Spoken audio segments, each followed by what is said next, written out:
once again, viewers of TK Solutions TV. My name is TK. I'm your host for Off the Pitch with TK. We're back in studio, and as we mentioned in the past 2 episodes that we continue to stream these episodes live. No longer post-editing, no longer subtitles.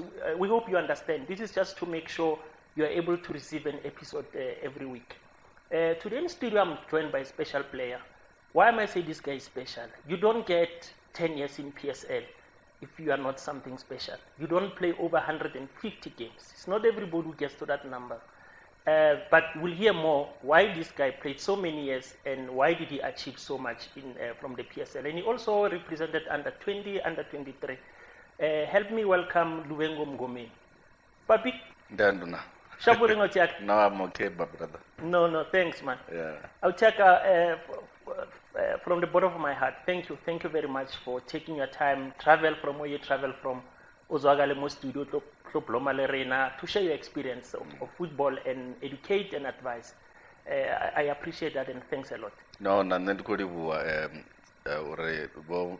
mtanganeza.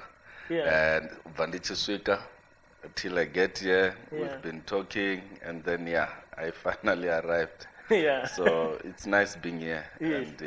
And the chase is comfortable. Yeah. No, thank you very much. Look, it's off the pitch. I'm sure you came across the show. So basically the concept of this show is we speak to former footballers just to engage on the journey of football. Because football looks easy from far. Football looks easy and nice on TV. But off the pitch, when you're not on the pitch, there are issues that soccer players deals with. And a normal fan is not aware. Yeah. We just know how to complain when you guys lose, and then we are happy when you win. And sometimes you lose because there are other external forces that happen that affect players' performance and so on. And having said that, when football ends, it's always lights they dim. When camera switches off, everybody's confused. Yeah. So we just try to educate them. Know they learn from you guys where you can plan what to do when football ends. If you didn't plan, but you can still try something, don't give up. And also fans' perceptions about footballers. So, but I've been sitting with players here. I'm starting to believe, no, I don't think all footballers are flying. Yeah. Maybe on almost 60 million, but I don't know. We'll talk about it. I don't know if a lot of people they are aware of it. You started your career go Bushbacks in 2005 in Babala. Ntona konjelele kovenda. How do you get to Eastern Cape? It's a long journey. Yeah. It was a long journey. Remember, when you are coming from rural areas, it's not easy because you come from a village, you grew up in a dusty village where, for one, to become successful in soccer, it's not easy. But for me, it's a long story, and it runs in the family because the history goes like this. My dad's brother was a very good soccer player. He was stabbed in a soccer field in Pimville, Soweto, years back. Playing soccer. I didn't see him. I don't know his face, but I know he was a good player. And then, obviously, yes, people came and bury him at home. I heard there were a lot of football lovers. His team came and buried him from Soweto. And then, my father played soccer as well, to the provincial level, long time back, where he represented the province, good striker. Everyone talks about him. People his age, even today, when they say, or when I introduce myself, obviously most of the time I don't, because people know who I am. But when they hear that I'm Chopper's dad, Chopper's child, or Chopper's son, they say, wow, so you play soccer like your dad. Then I'm like, I took after him. Obviously, it runs in the family. He played soccer. My dad's young brother played soccer. Obviously, he played Vodacom League. That's where he ended, but for other reasons. And my sister played soccer. The one I come after, she played soccer till provincial level, where she represented the province. She was supposed to play for Banyana, but years back it wasn't easy when you come from the north. That side, yeah, and then my young brother, the one who comes after me, played soccer. Unfortunately, the knee got broken, and it was done for him. But good striker. I think he was the one who was supposed to play professional soccer before me. But because of the injury, he had to quit because his knee never healed up until when I realized that when you have a knee problem, you need to go and do MRI scan and stuff. Back then, they would just put a caster in hospital and say, go home, you will heal. The ligaments are torn, you need to repair and all that. Only to find out later, when we took him to Black Leopards, where Mr. Didera took him to MRI scan, then that's where we realized his knee is finished. And he had to relax and focus on other things, his life and stuff. My the last born, yes, he tried a bit at school, but he was not interested in soccer. He just like other things. But it's a football family, and what helped me was growing up in a family where they understand soccer. It's easy. Where I come from, when I leave home, the field is here. So I got interested more when I saw my dad playing, my dad's young brother playing soccer, because I will go and watch them. I remember I watched the kids. I used to, be a ground boy where I will mark the lines, put the nets. I've done that, and the interest of soccer started from primary level when I was very young. I remember 1996 when they were selecting under 14 at primary level. I failed trials because I didn't have soccer boots. That was 1996. But it was painful because I was not a bad player. But when I was told I can't go further because I don't have soccer boots, that was a hurting moment. But it didn't make me relax and start looking at life differently. 1997, I went back and say, I'm not going to give up. I have to go again. I went back. They selected me. I went and represent Great North, Limpopo, Northern Province in Cape Town, USASA. That's when I realized that maybe this is something that is coming into me. Obviously, 1997, when I went back, I asked my dad, can you please buy me soccer boots? I remember my first pair was a Puma Ranger. The one like Dr. Kumalo, but it had a yellow stripe. That was my first pair of soccer boots. And after that, everything just came together. Then I started, realizing that, hey, something is coming here. Remember at school, primary level, when they say the school is going to Cape Town or Durban, they ask you to pay. At that time, Tina, Ekaya, we can't. For you to go to Cape Town or Durban, you must just dream, because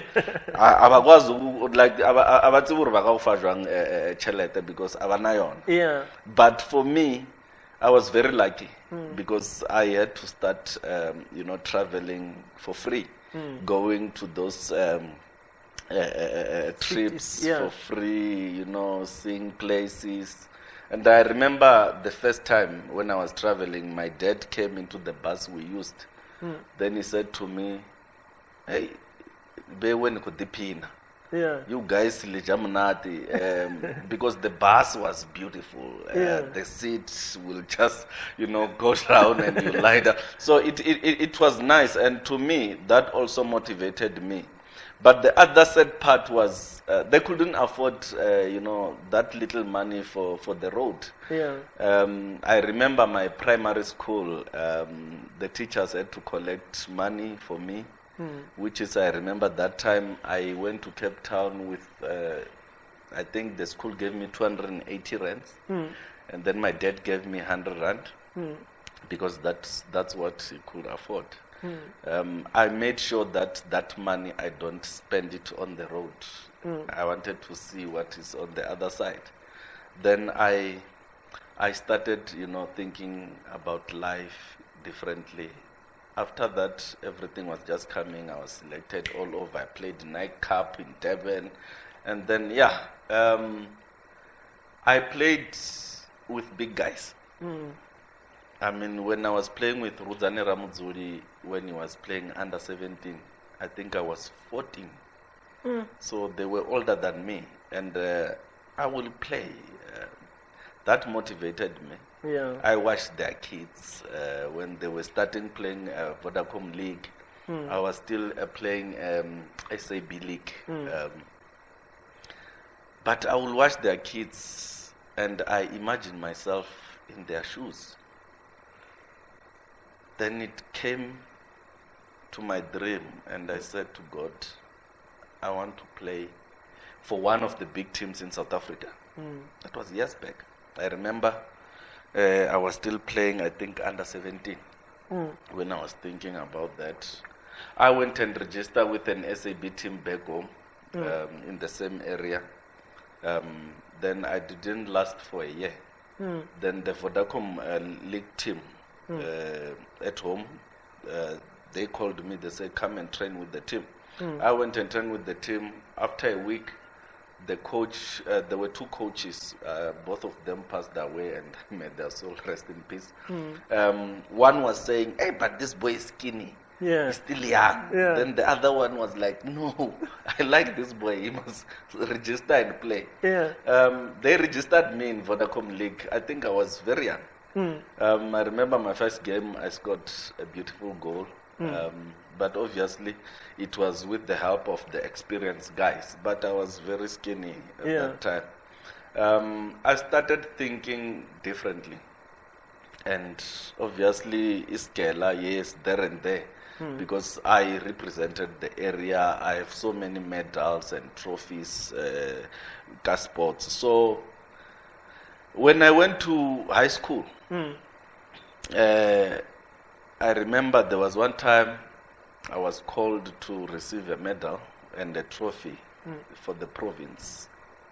Obviously, the school I just joined, what is happening? Yeah. This boy just came at our school, and now we're being called that we must accompany him to receive his trophies and medals at in a provincial gala dinner. Yeah. And then we went there. Obviously, they received the trophy on behalf of me. And then when they came back, it was just big at school. They started calling me in front of other kids and say, do you know this boy?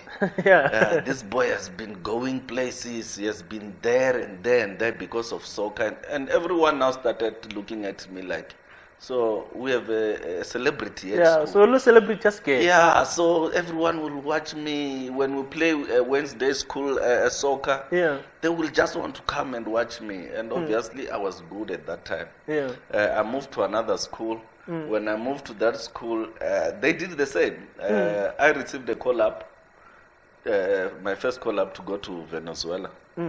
So when they announced it, the school was crazy. And it was, for me, it was just a blessing. Because at that time, I remember when I received a call-up, I was sitting on top of the stone waiting for the training session to start at home. I received a call from Ntate Styles Pumo. May his soul rest in peace as well. He calls me, he's speaking Sesotho, yeah. At that time, in Sesotho, English, but I'm just trying. So he calls me. I answered my phone. I remember that time I was using that Sony Ericsson with the aerial. Yeah. The 628 or something. Yeah, I remember. Yeah. I love Sansunche. Yeah, unche real. Hello. Then bar ujwang ta degira no ki sharp. Bar wa khono bulela or English nyana. Kire English. Because next time we to ba to waka. And just or no, you are selected to represent the country. Go under 23. I'm like, under 23? What's happening? Okay, you are traveling to Venezuela. I will let a date. Heaven. I'm not getting like Matela, I took my geography book. Check out the map, Yeah. This old man says Venezuela. Where is Venezuela? I can check out Venezuela is out of the country. Yeah. Then I started shaking, asking myself, what is happening here? Me representing the country, and I'm just from a dusty area, playing Vodacom League in a dusty area. What is happening? Then later, I think my manager at the team came with the letter. Because I think they sent the letter. Yeah, they will fax. Safa. They will fax the Safa will fax the letter to the team. Yes, yeah. So they came with the letter in the evening after training. They say you are invited to the national team. So now at that time I didn't know anything because I've never been called to a national team. Yeah. Yes, I represented the province and the region. Then, okay, now people, when they hear that I'm going to Venezuela, they start telling me, you know what, hey, go flighting with La Feinta, with La Tata and all this kind of thing. You know old people. Yeah. The battle two sets and all that. Naga braver what's one. The opportunity came. I have to grab it. I had to kneel down and pray and say, God, thank you for the opportunity. Obviously, I already said one of the big teams. Yeah. Okay, the time to go to Joburg comes. Remember, I came to Li Josie and stuff. Kitle Joburg, I won go primary school and we just dala team and we were Kitle Josie or dala the game and rovala go skolo and was part on the floor. But it was an experience, which brought good It's a football memories. Journey. Yeah, it's a football journey. You go through pain to survive. Yeah. And then, I came to Joburg. I meet people, new players, Junior Kanye, all those good players at that time. Nakintwana gitwa venda, Gapere Kavela tracksuit with skipper. I don't know. Obviously, people will look at you like, who's this? Yeah. Yeah. But it was an experience. Yes. So I feel like Kempu, bang welcome and all that, Kikavela, the Trexu, now I'm looking at players from Chiefs. Yeah. But Junior Kanye, that time they were big players. Yeah. Where now you are just. You watch them on TV, you watch them on TV. Where now nobody knows you. No, now on TV next. And then, okay, Kikopanale Majita, Rakrutana and stuff. Okay, Bamfadia Parota change. The first thing was to look at myself in the mirror with the national colors and say, so I made it. Then I look around and say, it's not easy. How many people are here in South Africa? There are a lot. And then now from a dusty area of Arabad in Jerere, coming here to this level, I don't even have a professional team. At that time, I didn't even know whether I will get a professional team or not. Yeah. Okay. Time comes, we started training. Obviously, for me, it was a new thing. I get new stuff, new techies, new soccer boots, and everything. Yeah. In the evening, they call you to the room, come collect your daily allowance. Evan. So I feel like you collect a daily allowance. Then I start looking at life differently. So this is the way of making money. So at that time we will get, I think it was 900 rand per day. Yeah. And then I'm like, wow. It's a lot. Oh, it's a lot. I mean, I think we spent about 15 days at camp. So 900 per day. Area overseas, $. That started changing my life and my thinking. Uria, dilodia change, yeah. I went back home.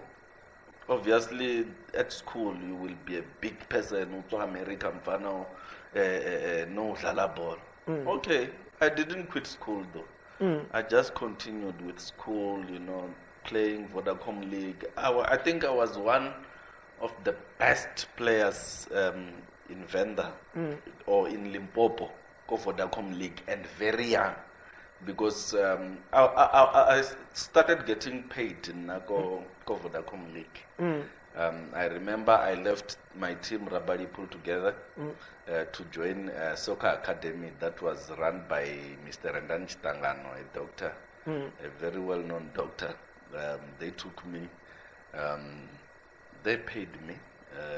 I will go to school, obviously, with the pocket money, and that started changing my life. Yeah, I didn't have a professional team. I get another call up to under 20 for Kosafa Cup. I think that was 2004. Yeah, somewhere there. Coach Steve Kompela, Livo Seramel Zwaka. Then I asked myself, but what are these guys seeing in me? Yeah, why me? Yeah. Yeah. They will teach me bolo. When it comes to passing, Coach Steve will like my passing because I had power to pass the ball and all that. Then I started, saying it's coming. I remember when I got my first professional contract, 2005, Nekilendile from Indonesia. Ritswa udlala Golka Cup under 20. Kupula Coach Steve am pizza ko hotel. Are in that you need to go to Eastern Cape. Do you know where Eastern Cape is? East London. Area. But to connect a flight out to East London. So you are no longer going back to Venda. Heaven. Nak so we got connected the flight lingi kiliwani kitsama. Yeah. Okay. I land here East London. Akfita mole kibathola wanke mates. Sign a contract immediately. They put me in a B&B with James Chamanga. Yeah, I remember striker. James Chamanga, the striker from Malawi. Yeah, so we were in the same B&B in East London. After that, we moved into a flat together. We stayed in Aliena in a 2-bedroom flat. So it was his room, my room, but we shared everything. Yeah. And it was a nice experience. At that time, I'm still young, still thin.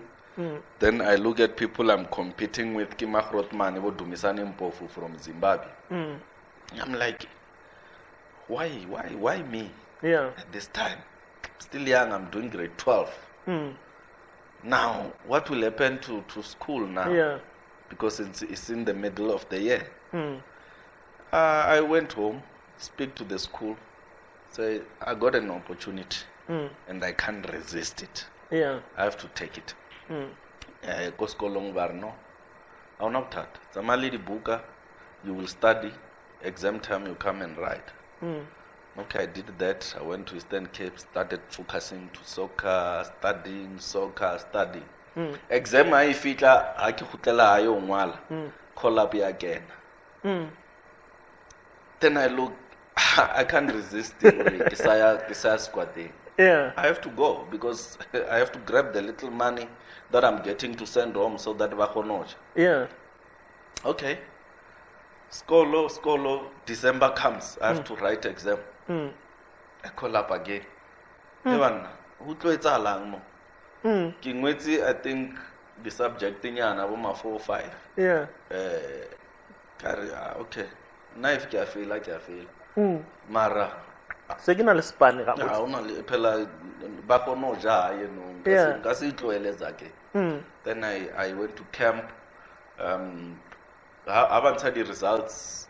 Luckily, my name was there. And then I said to myself, congratulations, you have done it. Yeah. At least now you have grade 12. Yeah. Then now the focus should be go and make money. Yeah. Bushbucks got relegated. When Bushbucks got relegated, we went and played playoffs. Rajiwa got the playoff. Then I had to come back home. Yeah.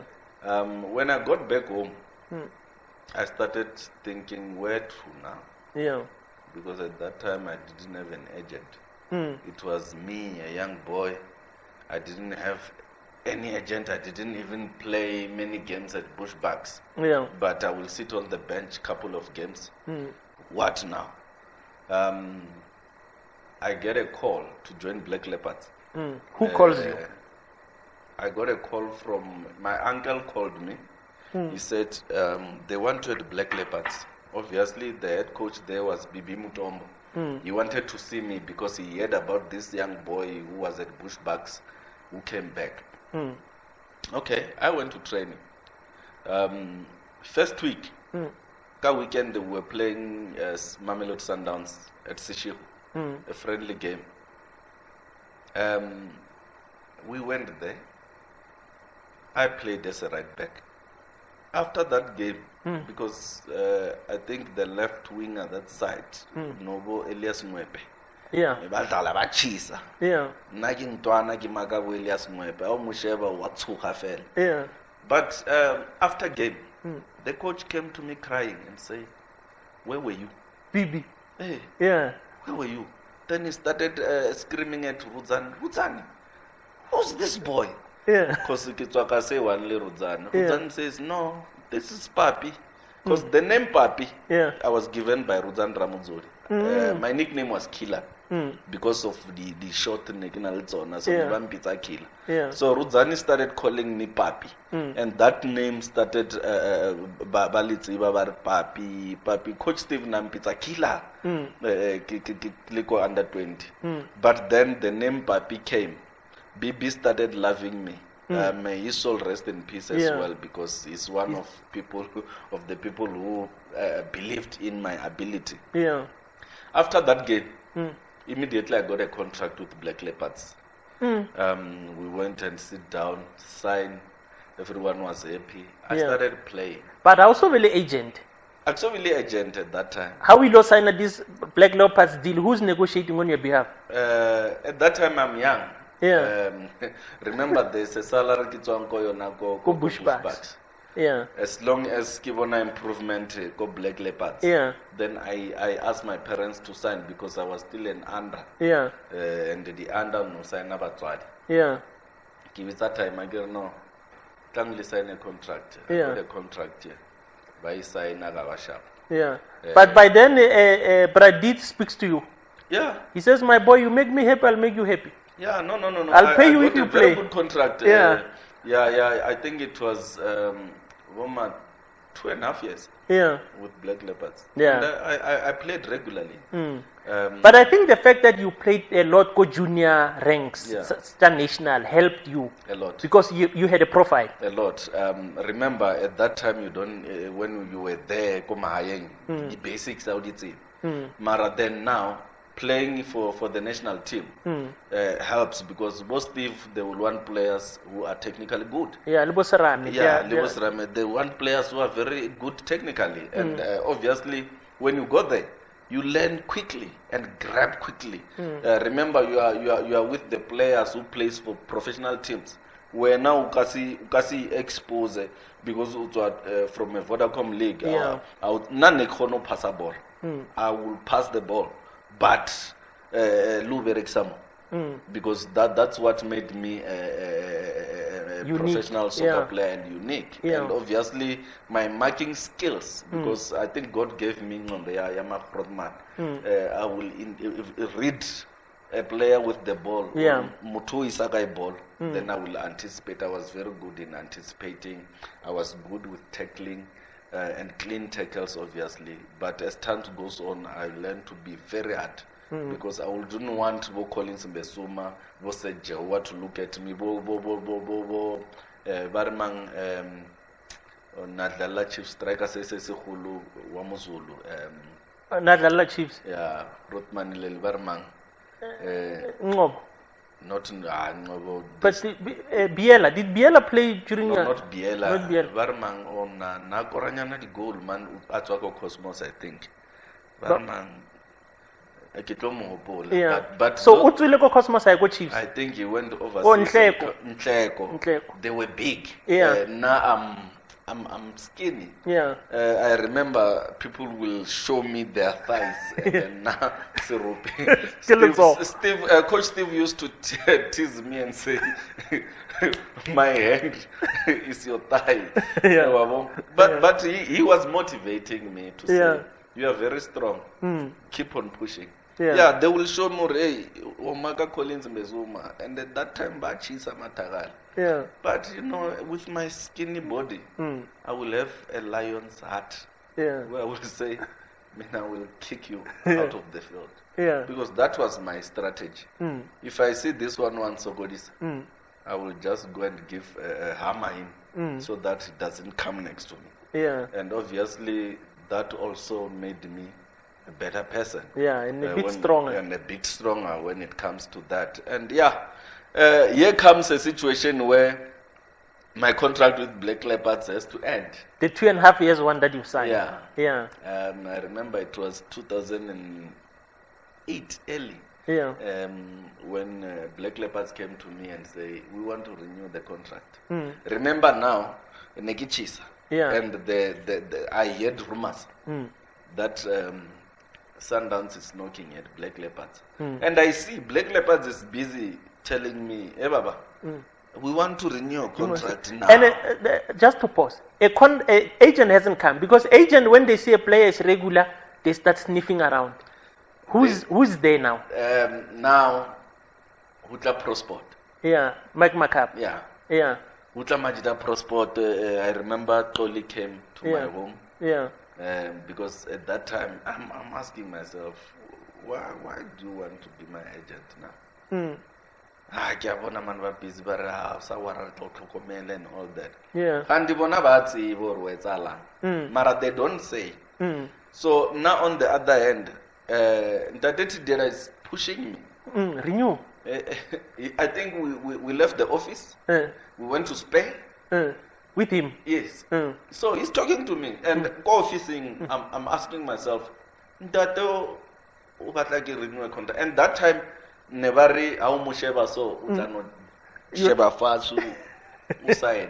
Because now of my bravery, I look at him and say, Habaru we now what Susanta. Yeah. Then he says, no, I want to offer you a new contract. Okay, new contract. I got no areme contract ifele ka June. I want to aki baji I get to next. Ara respe. Kemono busy like ubatlakisa yeah. Now at that time my mind is let's wait for June. So now they stopped me from training. Then Coach Bobby Solomon's was head coach that time. Yeah. Wamfonele muna wa usati training when I didn't tell me so. Coach, aba soldiers or what's happening? No, I don't know anything. Pela now and between in Nali coach. Coach Utana no na. You're not disciplined. I'm not disciplined. Why started training? Yeah. Coach, no. Talk to the boss. I don't know what the boss said. Okay, I think referred to 3-4 days. Ban stopper training. Aba feton stopper training, vargisa training. Now I'm not worried because I get worried why ban stopper training. Yeah. In the evening, I think 11 o'clock midnight. One phone elan tatiti dia. Are my son. My son. I said, how are you? Get sharp. Are you have my blessings? Tomorrow you must travel to Joburg. You are going to Sundowns.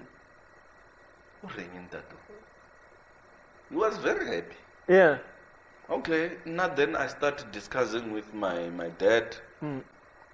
Or you know what? I have to go to Joburg to meet her. But one Mamelodi Sundowns go guy. Okay, my dad go panza. Then Nali, my uncle, my dad. I think at that time, I said regular Ranex. Can I go Ranex, uncle, my dad, Joburg. I refit like I have the BNB more Galaga estate. There's a lodge somewhere there.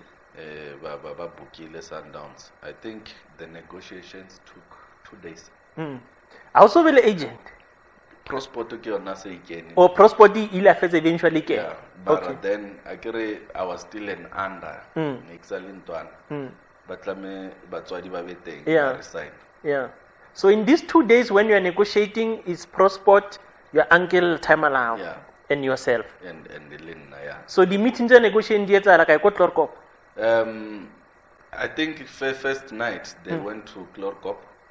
Second night, I don't remember Neruzika because next Joburg. Yeah. But I remember we agreed on the deal, and obviously I joined Sundowns. When I get there, Kima Mani, players that I used to admire, even Michael Manzini, OJ Mavizela, Benson Mutlongo, Pagata came after me. Yeah. Vuyo Mere, Oscar Ntwahai, the late, may his soul rest in peace. Peter Njovu, Esrom Nyandoro, Godfrey Sapula, Nagintwan. From Venda. From Venda. And tell me, is it in the middle of the season? Season I saw fell or new season? No, I think that was you joined in January. Yeah, it was the mid-season. Yeah. When it was Gordon. Yeah, it was Gordon Egerson. Yes. Yeah, so okay, they put me in a house in Eastgate. It was me, Pelelan JJ Mpangase, and Chris Makoba from Durban. They came from Durban. They put us in one house, which was, I think, 3-bedroom house in Eastgate. That was a Mamelodi Sundowns house. I think I stayed there for a month or two. Then after that, I was buying my first townhouse. And obviously, that was part of growth, because now I was taught, you must be disciplined. And then I look at it and say, okay, I'm driving a Toyota Ranex. I have a car now. What's next? It's a house. Then I got good advices. Some more regard townhouse, at least the Rusa rent. I bought a townhouse. You didn't upgrade the car? In Vonaville. No, I didn't even have a pressure because now for me, it was about working for my family.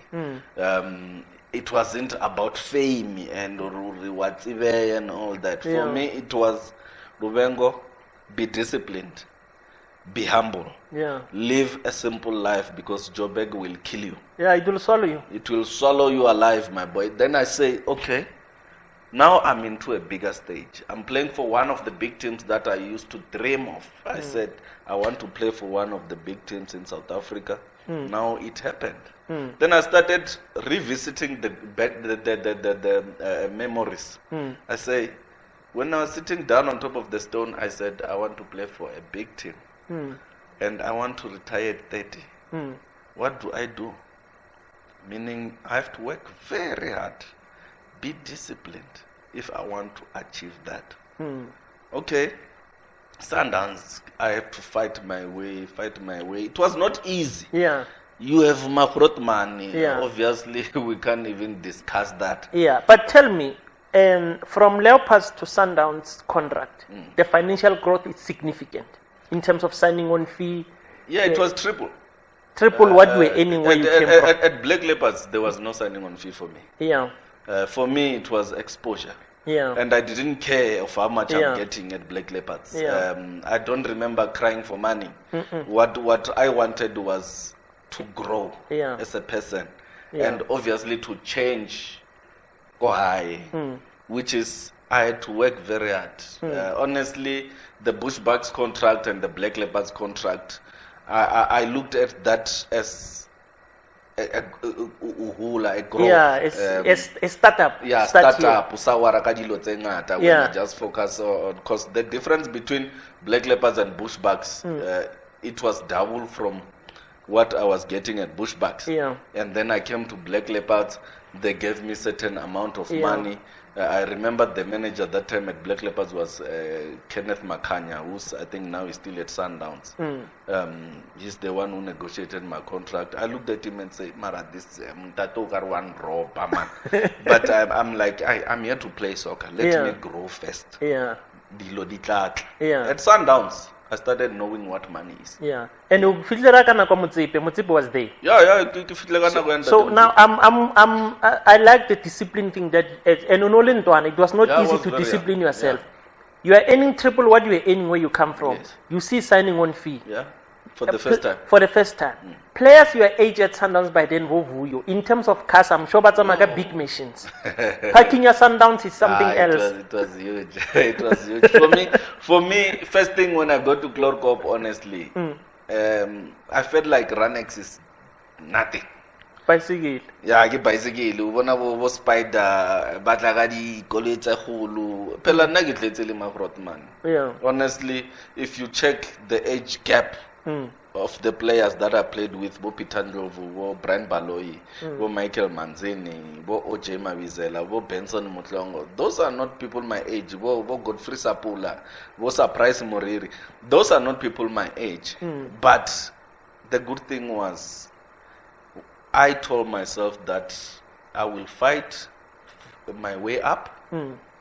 I will look up to those guys and be very disciplined when it comes to the street. Yeah. Because starting when you walk at the mall, when you walk everywhere, they will be saying, do you know this guy? He's playing for Sundowns. And at that time, styling exists too much. Style was not my thing.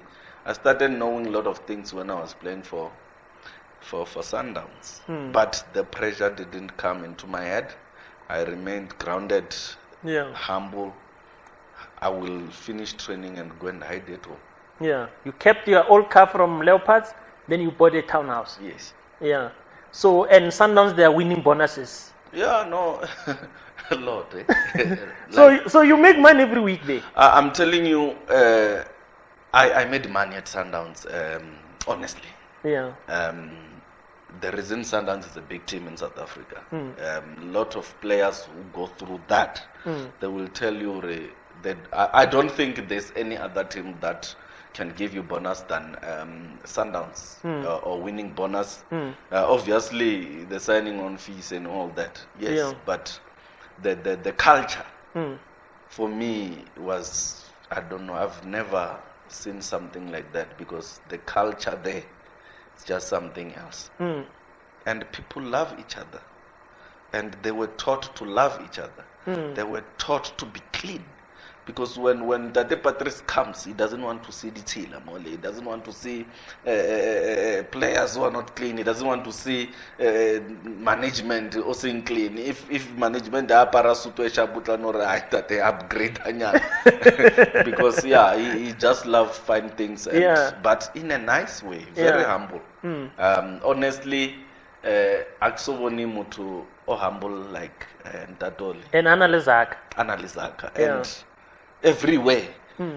When I read about him, I picture him standing in front of us, talking to us as his kids, and he respected his players, because he used to say, these are the assets of Sundowns. They need to be respected. He didn't allow any manager or management, players, people who were managing the team, to disrespect players. Players would come first. And that, to me, also changed a lot, because I was seeing someone who is doing very well in his life, respecting people he can just call and all that, but the man was very humble, and for me, the growth came from there. And he was looking after you guys. You know, I I remember when I negotiated my contract at Sundowns, I had left ProSport. You left ProSport? Yeah. Remember ProSport signed my first contract with Sundowns? Yeah. Then Yafela I had to renew. Yeah. Because at that time, obviously, if the team says they're renewing, it means that we're now Adala. Yeah. And we are doing well. I went and sit at the Sundowns boardroom alone. I took my brother, Wahosi Giri, that. Artamona boardroom. For the first time negotiate my contract. I was an agent in this one. No, the thing is, agents are good. But certain things, I wouldn't like them because if you promise me something and it doesn't happen, I look at you badly. And I will start saying, but you promised me something. I'm the one running on the field. Then you come and get certain percentage in my money. What is it that you are doing? Are you helping me out? Then I look at things differently. On the other hand, I haven't met the owner of ProSport. You haven't met him? No, and obviously, yeah. I get even Tata Onang ProSport. What's happening? But you're paying him? Yeah, what's happening? Yeah. Am I just someone, Jay? And the logic says if the player is playing, he markets himself. He doesn't need an agent. That's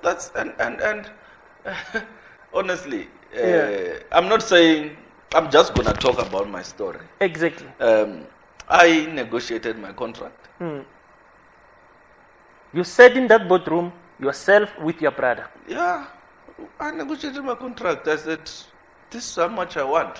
Then obviously the Lodiates were differently at Sundowns. It's a boardroom, good boardroom, sitting with people who knows their story, you know, reporting to the big man or so much.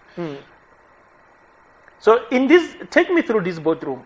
You as a player, who's from the Sundowns hierarchy, who's in this boardroom that you can face confidently? I remember at that time, the person who was in the boardroom was Sudesh.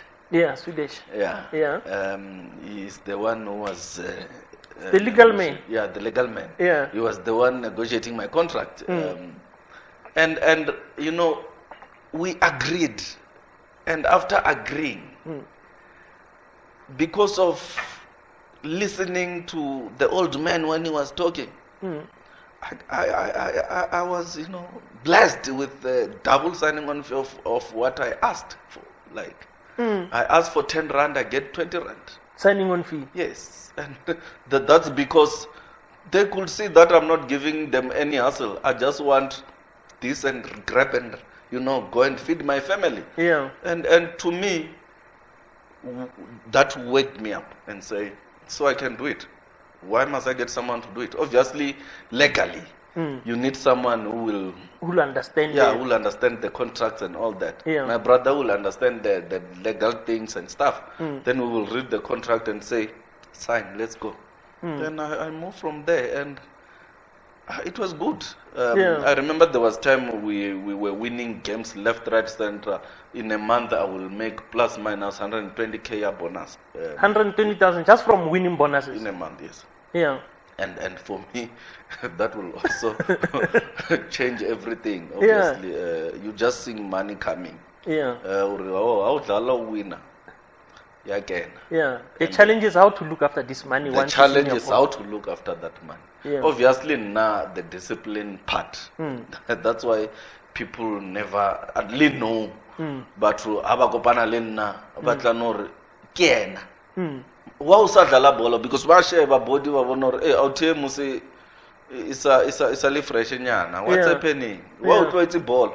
No, I spoke to God. I said at 30 I want to retire whether I have money or not. Yeah. Reason why I decided to speak to God with that language was I was doing a research of many soccer players.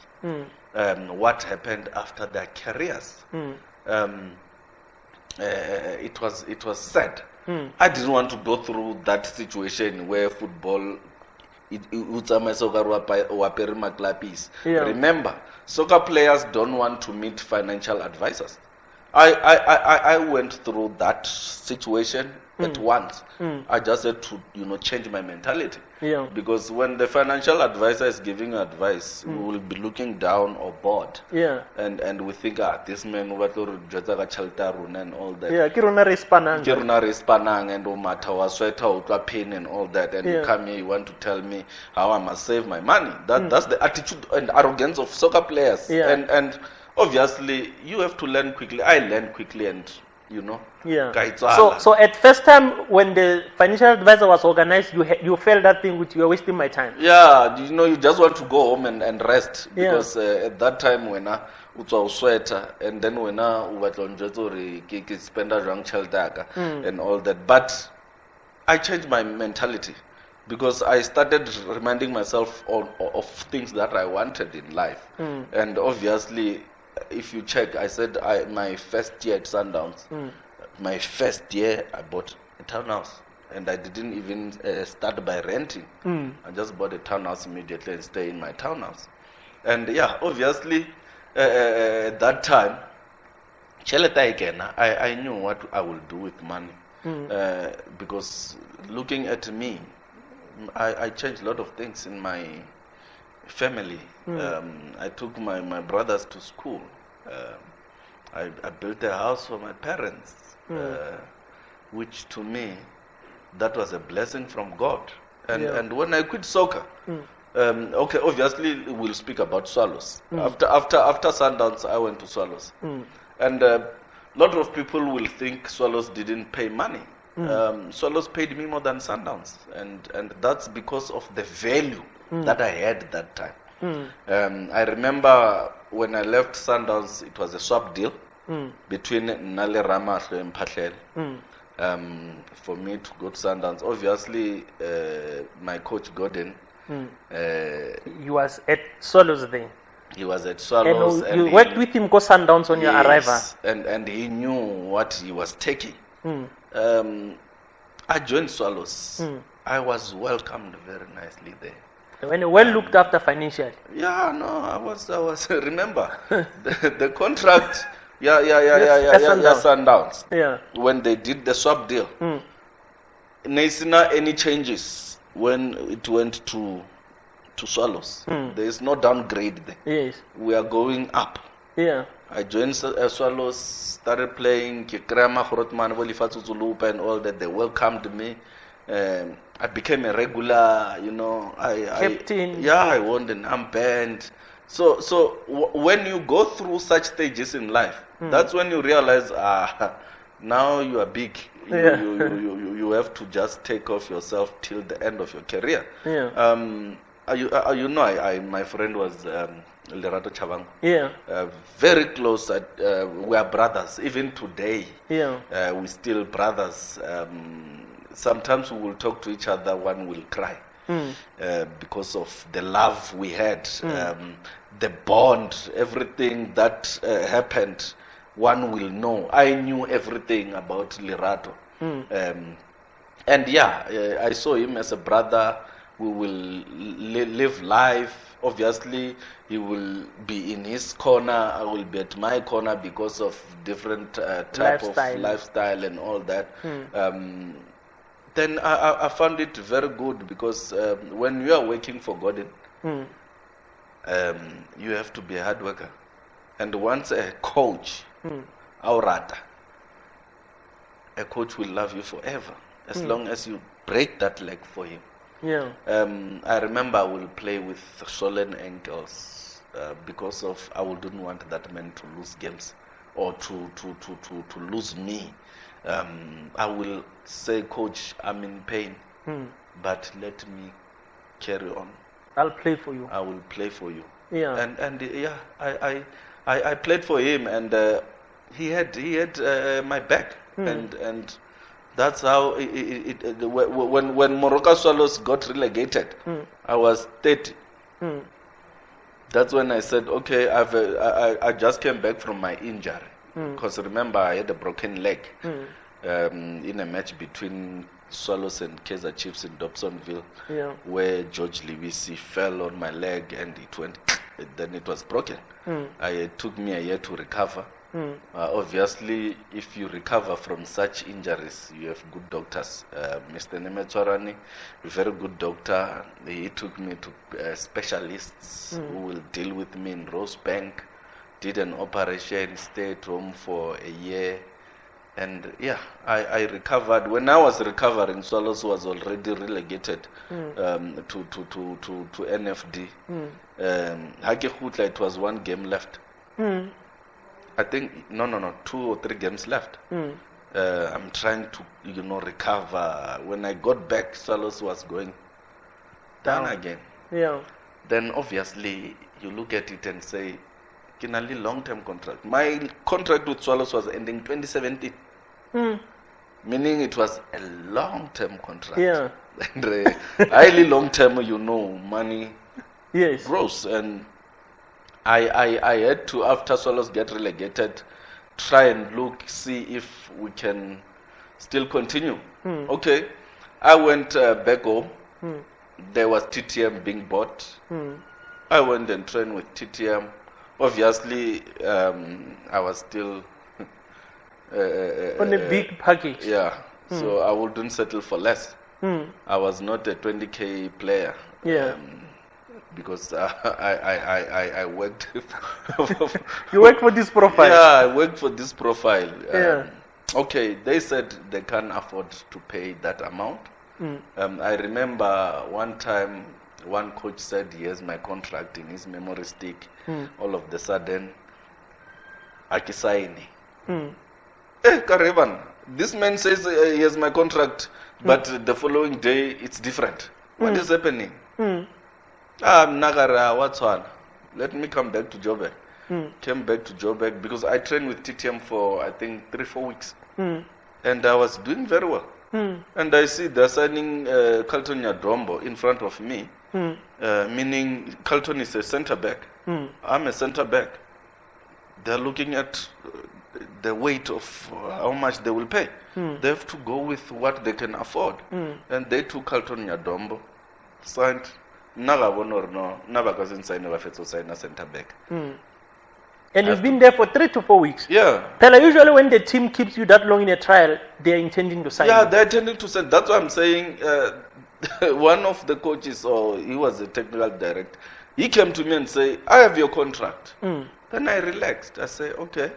Because I had agreed on the package they wanted to give me instead of the package that I wanted. Yeah. Because I wanted to revive and see if I can go far. Okay, they don't sign me. I come to Joburg, train with Highlands Park. I think was under Owen by then? Yeah, I think 2-3 weeks. So then I see this thing is continuing, man. Babuaga budget. Auna budget. But that's the language of football. Yeah. Because they look at you and say, maybe it's not easy to tell this guy we can't sign him. Yeah. Obviously, they will tell you there's no budget. Yeah. In football, once they say it's budget is done. You must know. That's the language of football. And for me, I had prepared myself because I saw that out of football, I have kids. I have a family to feed. I have to think about other things when I was still playing soccer. Okay, they don't sign me at Highlands Park. I had to decide. Hanging up my boots, relax. At that time, I had a brother of mine who will introduce me to mining. When I was playing soccer, I mean, he started his mine from the ground, no plants, nothing. He will take me to the mine when I was still playing soccer. So he was introducing me slowly, and he will say, "You must tell me when you quit soccer." And I said, "Okay." So we'll go to the mine all the time. I will look at him when he's dealing with the mining issue, employees and stuff.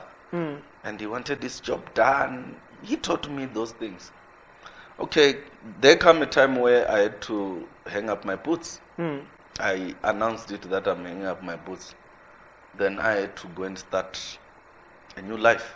Then out of nowhere, boom, under the ground, where no one can see me. Yeah. And I say, I don't want people to know a lot of things about me, because obviously I'll check on my career. I was very secretive.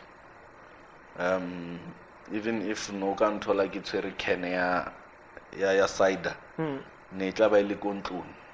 Or ke dutse le majitaka mara in my own space. Yeah, I was not that public person who will go out and hold a cider in public and drink. I will just, be underground. After that, mining, 3 years, heading departments there. Remember, you are doing that because of unalito. I still have pictures when I will go to the mine, Isali on the ground, and now I'm here in this mining industry. Very good. Obviously, I had to start learning from, you Basics, start from basics. They introduce you to, and this man was slowly introducing me to bigger stages, where I will head his mining company. And then, okay, I see things are just improving there. I'm moving. Then I get to where I forget about, soccer a bit. Yeah. Because it was more or less not far from the package of soccer. Then I asked myself, as long as yeah. I had to start registering companies, cleaning service companies. I have this dream of one day managing players, which is I've been doing it, but silently. I have to start thinking about other things, and then here comes Venda Football Academy. After me leaving the mine, because I left the mine after 3 years, and I mean, I also traveled when I was in the mine. I attended the mining exhibition in London.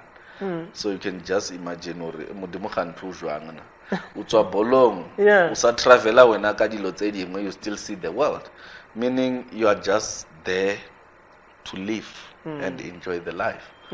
I did that, left the mine. VFA comes. I met the owner of VFA in Sun City when we were doing a party there for this guy or mining mogul. Yeah. Rakopana, Ravulela, we set up a meeting, we meet. He told me, I will only work with you when I buy a status of a professional setup. Because that time he owned an ABC Mzibe team. I said, I looked at him, I said, what is this man saying? So our 2 years ago, reckless status. But I look at him and say, it looks like he has direction, because he knows what he's talking about. Yeah. After 2 years, okay, we will talk during the course of the 2 years. Yeah. He will send me to see his team playing, so that we can share. We can share the ideas. Yeah. What is it that must be done for the team to improve and all those kind of things. After that, when they buy status, they call me. They say, no, come join us. Come and be head of scout. Okay, head of scout. Now I have to look for players. Yes, I'm good with sporting talent. And I started doing that. I looked at the vision of the club and said, they want those kids from rural areas to be on top. What do? Get into the ground. Look around Venda, Gianni, Limpopo. Then I got young, good players from ABC, Mutsipe, some SAB, and then put them through a professional rank. For 2 years, I was at VFA. Now VFA comes back and say, Arlebucha, the part that you have played, you did your part, you worked very hard, we have seen your work, and we know you are a professional, and we thank you. Then I say, okay, they're saying they're not going to renew my contract. Not because Luvhengo is a bad person or he didn't perform his duties, I mean, they sent me a letter that says, thank you. Yeah. We appreciate your work. And obviously, they never said we can't work together again. They just said we are not going to renew your contract now for certain reasons, but it's Ivan, which is now as a human being. I had to say, now is the opportunity for me to think if I have to start what I'm doing now. Okay, there's this boy who I took very close to me. I will share my dream with him. And I asked him, do you want to walk this journey with me? Can you walk this journey with me? He says, yes, I will do it. Then I studied the boy for a couple of months, see if he's active enough to can be in this journey with me. Then I started saying to him, I'm starting an academy. I did a research for 8 years, checking what is there, what is needed, what is it lacking in Limpopo and stuff. Then I saw there are a lot of things that we can do. Then I say, I'm starting an academy. Remember, I was taught running an initiation or something from the ground, from the mining. Yeah. It is not difficult. You have to start saying it is possible. Yes. After that, I started that. I didn't do much. I just announced on my social media accounts. I say, I'm starting an academy. I want kids from under 12 to 19 to come for trials. On the set date, which was 29th July 2023.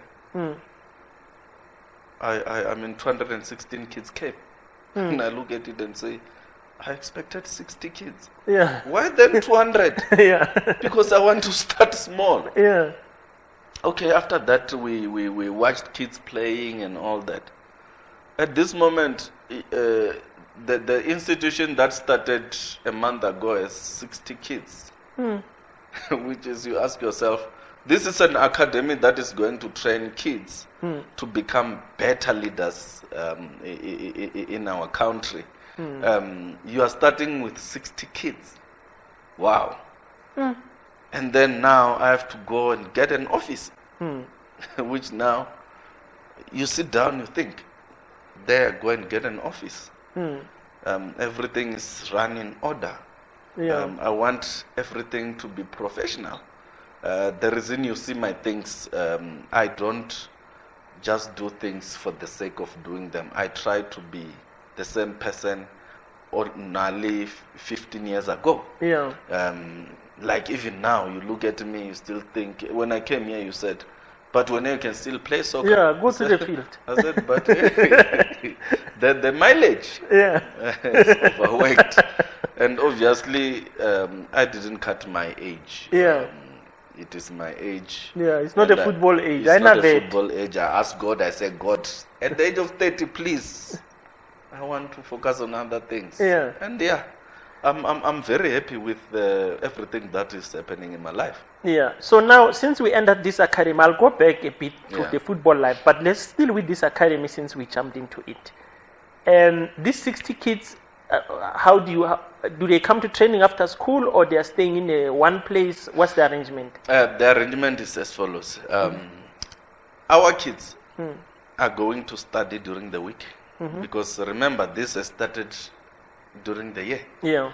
We're not going to change the mentality of kids, and now they see this guy is a former professional soccer player, very disciplined, because everyone at home talks about a Luvhengo who is disciplined, a Luvhengo who is, who has been, taking kids from rural areas to the greener pastures. I mean, you look at Sidney Mariba, was playing for Moroka. He was once a captain. Yeah. I took him from a team in Jerere. Train him for 1 week. Send him to under 20. Train with under 20. After that, he got a professional contract at Moroka. And now he's earning. He's changing his family's life, that's how it started. And now there are kids. Kids now needs to focus at studying. Academically, Limpopo Present Soccer Academy is not gonna have any kid who is failing at school. because I don't want parents to come back to us and say, lona le change ingqondo tsa bana ba rona ba se ba dlala bolo too much. Abasana taba le sekolo. So I said to parents, I had a meeting with parents. I said, parents, I want your assistance here. What I want you to do, during the week, I want these kids to do schoolwork. This academy is having coaches that have coaching badge or coaching badges. Obviously, I can't just take someone who says I know football and deal with kids. I have to do things in a better manner. Because you look at our academies at home, mostly they don't even have those qualifications, which is, I'm not saying it's wrong. I'm just saying yearly Limpopo Uprising Soccer Academy wants to do things differently. Any coach that comes to deal with kids must have at least a D license, which is, that's where you start your grassroots coaching. And kids needs to be coached by someone who understands that. And obviously, I will be lucky to have people who played soccer to the highest level with those qualifications. And I'm doing that. I mean, I have Tsumbezumana Melo played for Black Leopards before, very good knowledge. He has promoted an SAB team to Vodacom League. I have Amon Papy, you know Amon Papy, the former Black Leopards goalkeeper. He's there to coach the kids. There's me who will be assisting Bomanamela, because I didn't want to run everything, because I can't do all these things alone. I said, Mr. Manamela, can you be head of the youth development? He said, yes, I will do it, sir. Then I said, okay, let's move. Do you understand my vision? We talk about football, and you know what I want as a person. Can you take this journey with me and see 2028 where we will be? He said, yeah, I will do it. Then I said to my partner, I said, you will do the job. I will support. I will be the supporting member. Naluena will be running around. We must make sure this academy has a school. In 5 years' time, this academy must be owning a school, must have its own facility, meaning the academy must go and have their own soccer field, which is, if you check our area in Venda, there is no such. And people don't even, I don't think they do think about such, but they think of, let's make money quick and live. For me, it's not about making money and live. You are starting something from scratch, where you say, I'm going to approach TK. TK, I need a sponsor, because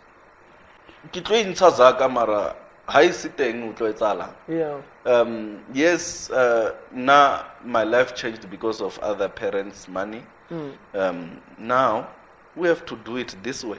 And obviously, starting an initiation like this without a sponsor or nothing, you have to work very hard. True. Because if you want to be successful, you should have sponsors. You must get sponsors. You must get people to come and invest in the initiation. And we are working very hard to get people to come and have the trust. Because people only trust things they see. But they call you have to present the vision, mission, and obviously objectives and everything that you are doing. Will this thing be successful in 5 years? And I say, look at it in 5 years. I've done it before. I took kids to professional ranks. I remember I took these other three boys from my village when I was still playing for Swallows. They came and trained with Swallows. And today there are pictures saying, this man took us to Swallows and trained with the first team. And they don't believe in that. So I'm saying Limpopo Uprising Soccer Academy is going to give exposure to the young kids at an early age. We are going to bring those kids to Joburg to play big academies in Joburg, so that the team can be able to say, oh, this is a good player. We're taking him. Now it changed life. It changed. I mean, taking a kid, bringing him to Sundowns development, it changed the kid's life. The parents will start now understanding, oh, maybe more. Unali something serious. In future. I'm saying to the parents, I want these kids to play in an AstroTurf or green grass field. What do? Support me. We will do it. And we are starting tomorrow with our first training that we designed for kids, and we move from there. But the main important part here is to expose kids to bigger stages at an early age. Unlike Boruna sitting on top of the stones, getting calls. Matatia, it's easy. Yeah, but you need the support. There is link, there is connection. You guys played with, you played with David Matebula, as a coach at DDC Kaizer Chiefs. It's easy to organize a friendly with them when they're doing preseason. And he might spot something from those kids. So at the moment, these kids, they'll train on weekends. But the bigger picture is to have them housed at a certain school if you get the necessary backing. And are you guys speaking to your municipalities? We do. We are speaking to municipalities. Obviously, you know in life, you don't just jump and try to be hungry. I'm not going to do and run this initiation like a hungry person, because when you are hungry, you lose focus. When you are hungry, you just want to milk people money. So I'm here to serve, and the institution is here to make sure that our kids in our area get exposure. How do they get exposure? It's for me to get and stay connected with the right people. Me talking to coaches in different teams. Me talking to people I played with. How is the academy at Supersport running? What do we do if we have to bring kids from Limpopo in a bus to play from Division 12 to 19? And that's what we want to do. And it's going to happen that way. And we are not going to allow a situation where kids lose focus and start focusing on soccer too much. We want kids to be academically good. And the other thing is our institution will have a social worker who will be dealing with kids.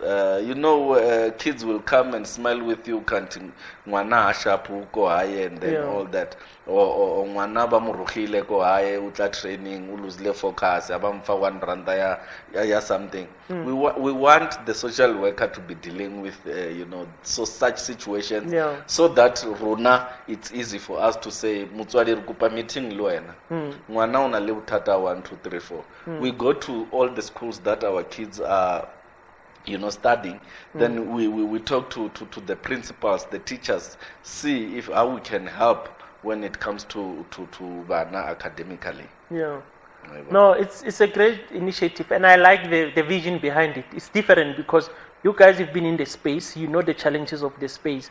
But I think just at the end of the show, we must just remind to share details where they get hold of you. If anybody who wants to assist, when you start an initiative like this, anything helps. Either training cones, soccer balls, nets, even if it's not money, anything that will help in the development of the kids. So we must just let us know where people watch this show. There are a lot of businessmen in Venda. Somebody might say, look, we've done well this year. Iriri to say this initiative, Majida, they are helping the kids. Which is very good. Now, I just want to tap back to football. You speak very well of Gordon Igesinde. How and where did your strong bond started? Did it start at Sundowns? My strong bond with Coach Gordon started at Sundowns. When I joined Sundowns, he was the head coach. Obviously, as a head coach, you need to get players you need. So he's the one who requested you from Leopards? Yes. Because when I got there, he didn't look surprised with the move. It was very easy for me to get it into Sundowns setup and fight my way up. You had Viomere in the right back position. You had OJ, Michael Manzini as regulars captain playing at the center back position. Obviously, when I got there, for you to be comfortable, you need to have someone who believes in your ability. And Coach Gordon, even if I didn't go straight to the first team, because both Viomere, they were doing very good in the country, and you had to just wait for your time. I got my time, I grabbed it. Yeah. After that, I didn't look back, honestly. Yeah. As long as the fame didn't come into my head, Yeah. everything was just running smoothly for me in my football career. Yeah. And now tell me, at Sundowns you played during the era where they were changing coaches. You found Gordon, Henry Michel came, Stoichkov came, Trot took over, Antonio Lopez. Yeah, Ian Goroa. They were. Now, how does this affect players, this thing of changing coaches? Because that time Sundowns they had a lot of good players, but I think they were getting it wrong with the coaches. Yeah. And obviously, when the coach is not delivering, fans will fight. The next morning, the man is gone. How does this affect the player when coaches are changing? This one is telling you this philosophy, tomorrow is gone. This one comes with his philosophy, he's checking the grocery in the carpet. If he's not happy, he's buying a new grocery. How does that affect you as a player? Yeah, it does affect you as a player, because remember, if this coach comes and he doesn't believe in your ability, you have to go. He wouldn't want you to be in a situation where you moan, start saying, this one doesn't like me. There was a situation where I was once at camp in Pretoria. At night, I got a call that says, hey Baba, we put your name to come to camp, but we needed a striker. Then I say, wow, these guys are saying tomorrow I must be at training. So I must leave camp and go to training. Okay. I said, no, it's fine. I didn't have a problem with that because they explained to me why they had to bring a striker. They had to bring Lungisani Ndlela at camp, and then I have to go back to training. That was Coach Henry Michel. Yeah. And yeah, after that I said, it's okay. Maybe he doesn't see me as someone who can help the team at that moment. But you don't look at it that way, because if you start saying he doesn't like me, you are going to fight all the coaches that comes to the club. Yeah. But for me, it was, if you want to work with me, I work for you. If he says I'm not good enough, it's football. But Luvhengo, how does this thing work? Because when you select your 18 or maybe 20, week 2 that's going to be standby. It's based on the training for the week, how you were preparing your team. How do you prepare a team this way, announce the squad, check into the hotel, and then at night you realize, I need somebody who's at home? I think the condition, the atmosphere, or where he is, he didn't familiarize himself with players. Yes, at training I was doing good. The reason he took me to the... And you were playing defense. Yeah, and I'm playing defense. Yeah. So for you to pick me up, it means that at training I was doing good. But only to find out later, for sure they were sitting and they start making their team, obviously. And then, hey, Luvhengo's name is there. We don't have a striker. We left Lungisani Ndlela. What do we do? Yeah. Obviously, you look at someone who's not gonna moan and start coming with this arrogance towards them. Then they thought, okay, this boy doesn't talk a lot. Let's sacrifice him. Let's sacrifice him, because it was a part of being sacrificed. Yeah. And for me, I didn't make it any problem. Yeah. The reason I had to fight harder to always play at Sundowns, and I'm grateful for that. But then when the situation is like that, obviously where's your car? Is it at Clorkop or is it at the hotel? My car was at Clorkop. Because you leave car there, you live with a bus. Yes, it's local that travel. time my car was at Clorkop. Now, one of the team cars has to take you back to Clorkop. To Clorkop to Get train. into your car. Yes. And the same car must go and fetch Lungisani at home or at Clorkop.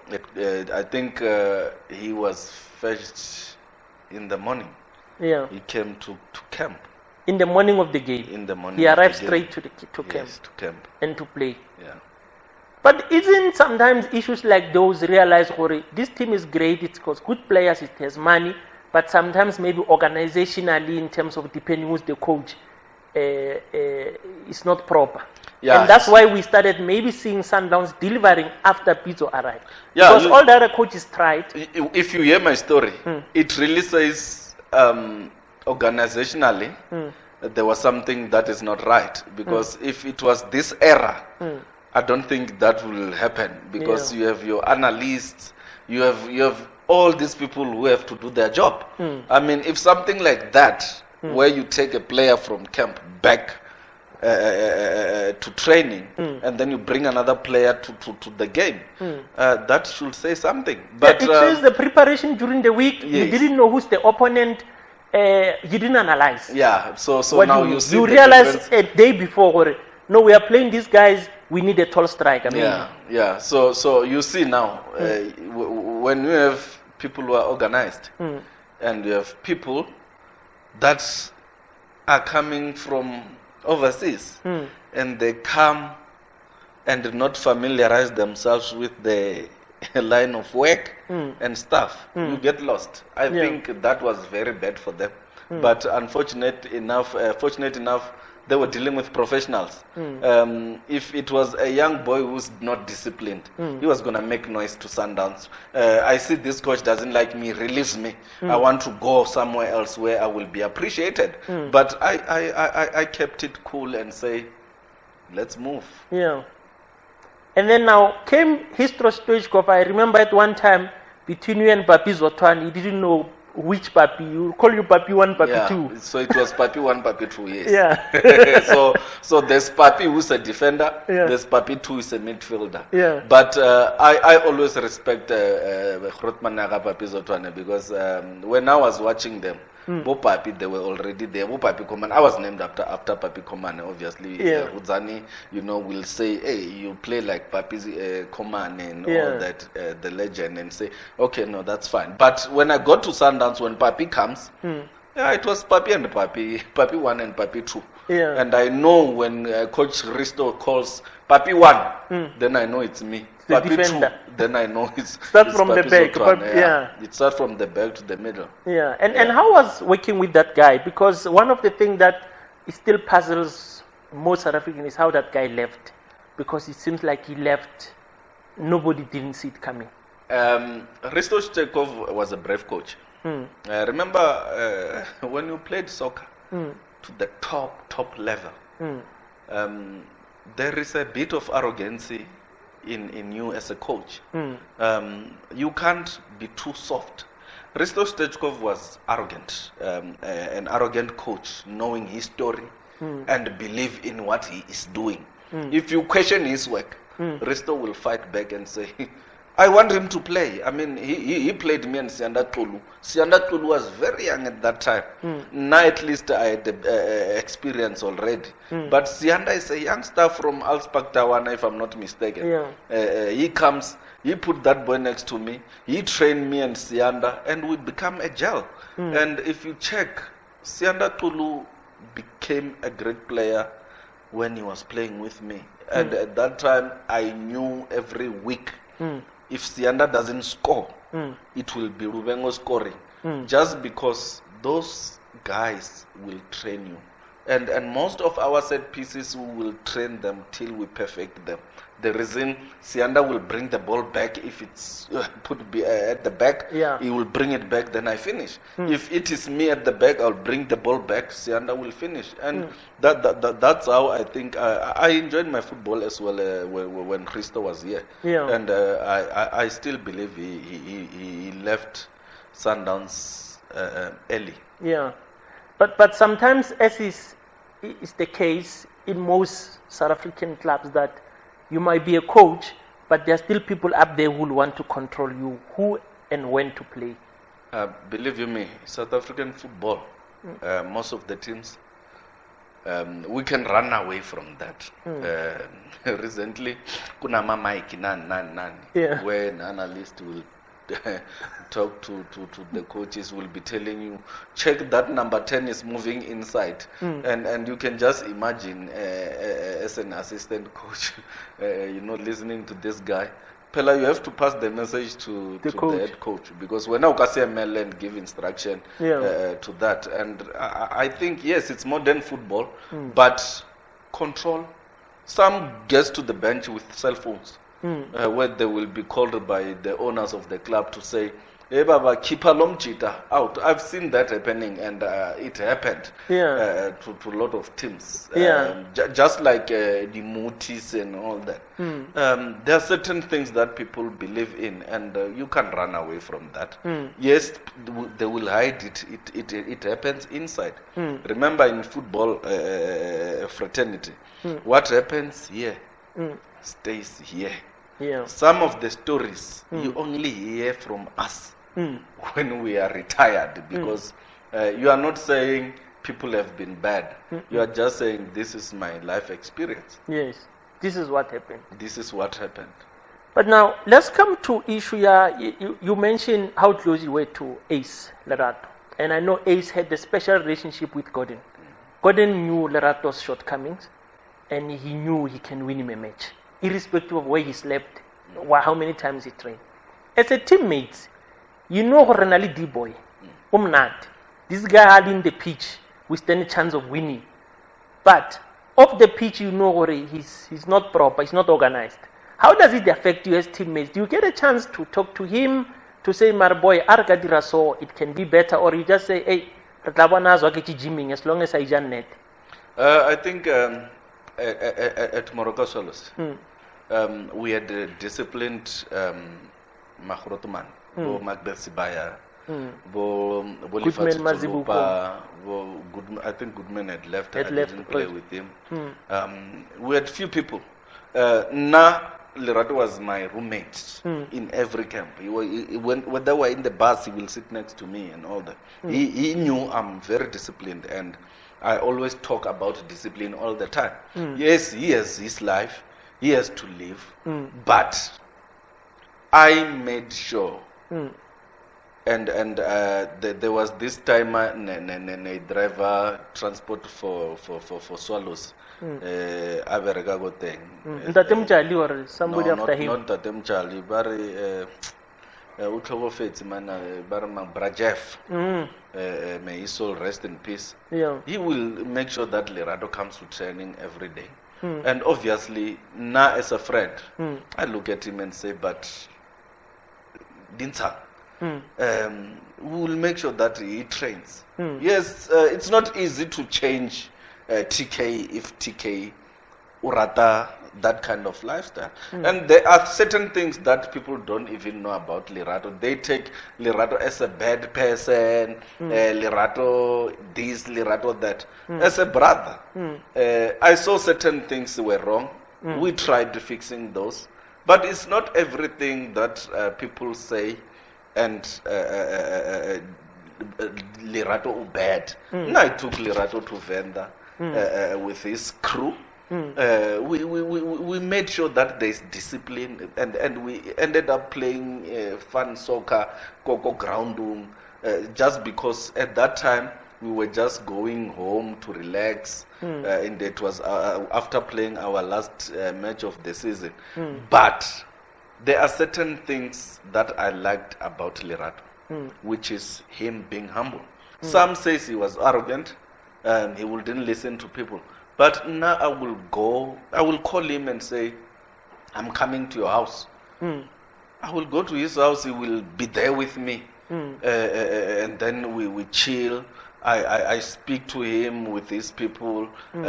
Obviously, it was all about discipline, because him going out with the guys to drink in public and all that, I think that's what damaged him, because everyone now, even his people or kids that look up to him, they see him drinking and all that. It was not good, obviously, but he lived his humble life. Yes, we live different lifestyles. Yeah, true.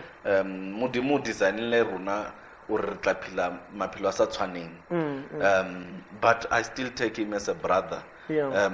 Even today, whether he's being judged or whatsoever, we can go and do trials really 100, 1 or 2. That's how life it is. That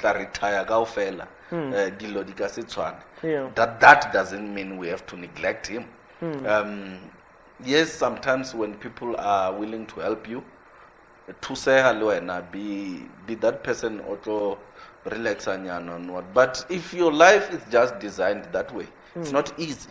I can take you and close you in a room and say, and then you find out that I will enjoy it because that's not it's not your life. It's not your life. You want to be out there. You want to be out there, and that's the difference between me and my brother, which is one day Mudimu utla change the thinking and the situation. And make him a better person, because with us, with the support and all that, we will make sure, I will make sure that I try my best again out of playing, because in my academy, if Lerato goes and I say the coaching badges, well, I will take him and say, my brother, come and work. Let's work, let's push this thing together, come and motivate the kids, because his life experience can change lot of lifestyle in football, including players who are playing now, because there's certain situation are still going to happen to a lot of players. You check players now that are retiring. Some of them don't know whether they are going or not because of how they designed their life. Soccer players do drink. Soccer players love girls. We can't run away from that, because if girls approach you, if you are weak, you're weak. That's how life is. But if you are bold enough to say, hey, then you won't be on the papers, on other things. It's not like I was a very good person. Just that my life was in order. It's not like we did. But because of we tried by all means not to be there. Because we are also human. It's all about before you're a footballer, a human being. What a normal human being does or feel, you will do or feel. But I always say it's about when and where. Yes. If you can't define these two things of when and where, you are messed. You are messed up. You need to know when am I doing this and where am I doing it. So if that's what I say, because most footballers will live quiet. It's because they knew when and where. It's like that. If people were going out clubbing and I'm sitting at home, the person who is in mostly will be in danger is the person who goes out to clubbing. He's exposed to a lot of ice. Exposed to a lot of things, drugs and all those kind of things. Driving back. And not to be honest, when I was playing my professional football, I was not a clubbing person. I remember I only went to Taboo when I retired. Which is when people say, we went Taboo. Alex. I just look and say. So you went to Taboo once, and then you said, I'm not doing this again. Not like I didn't go to Bokubana and all that. I started enjoying my life after football, honestly, because when you are with the big guns, when you are no longer a soccer player, when you are a soccer player, you hide. You don't live your normal life. You try by utmost best to survive on the wrong. Because there's no club that will want to associate itself with someone who's gonna bring the name of the club or the brand into disrepute. So you have to be very careful, hide and be in your corner. Mina, I stayed for years, I think 12 or 13 years, in a corner hiding. Who said I don't drink alcohol or I never touched alcohol? Who said so? The only thing that I did was to be, disciplined. And try and change my life as quick as possible. Then I live my life after football. Now after football, I was in the mining industry where a glass of whiskey, they will just come and put a glass of whiskey. You see, these are mining moguls. They are sipping wine, expensive wine and expensive whiskey. cognac or whiskey. Will you say, No, you need to, be there. Yeah, live. Because now, honestly, after football, I started enjoying my life. Yeah. Before that, it was all living in hiding. Yeah. And that's why I always say, and it's a good thing because indirectly we are advising Dwanjita capitalize now, play football, make money. Yeah, fail until our 32. Then you will enjoy yourself. You know South Africa. South Africa, when you are 28, 27, they say he's old. So you can imagine when taking a player what 27 years, go another team, but he's old. And once they start saying, your boy is old, then you have to think twice about advise him, tell him that, hey, my bro, when if you can a professional got 27 years, only 3 years, who wants to take a player at 30 in South Africa? Nobody. They say you're old. Now I was told I'm old at 30. Yeah. I was told that. Even today still rings in my mind and say it's a good thing I spoke to God and say, God, at 30, let me run away from soccer. Yeah. I don't mind getting hungry, but I won't sleep hungry. Yeah. That's me. Yes. And not doing the wrong things, but using my mind, because God gave me the mind of thinking. Yeah. If I have to wake 2 o'clock thinking of how I will make 1 rand tomorrow, I will do it. I have saved money for my kids. The reason I live without any fear. I can go hungry today, tomorrow I won't be hungry. It's how I designed my life. And where I need help, I go to people and say, there I need help. There I need help. I need to move. I was not into cars. You never bought a lot of cars during your playing days? I did, but I didn't want owning cars. That thing of owning the color and all that. Yeah. My first car was a Renex. My second car was a Nissan R-Body. It's still there today. Yeah. Yeah, it's still there. Yeah, it's still there today, 2008 model. I had a Golf 3 GTI. I bought a Golf 4 GTI that didn't even go to vendor because I bought it 1 week. The brothers took it and smashed it when they were drunk. and you see, those are kind of experience we go through. I bought a 330Ci convertible BMW. I drove it. I sold it.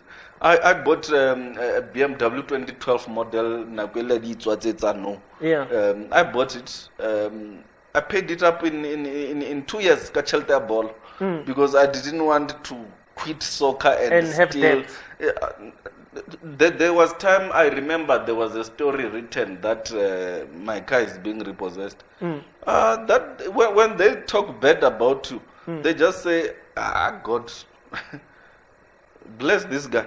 Now they said they're repossessing my car. And I don't know who came with the story, or you just look at someone and think, this person, because people write, sometimes they write stories to sell, sometimes they write correct stories.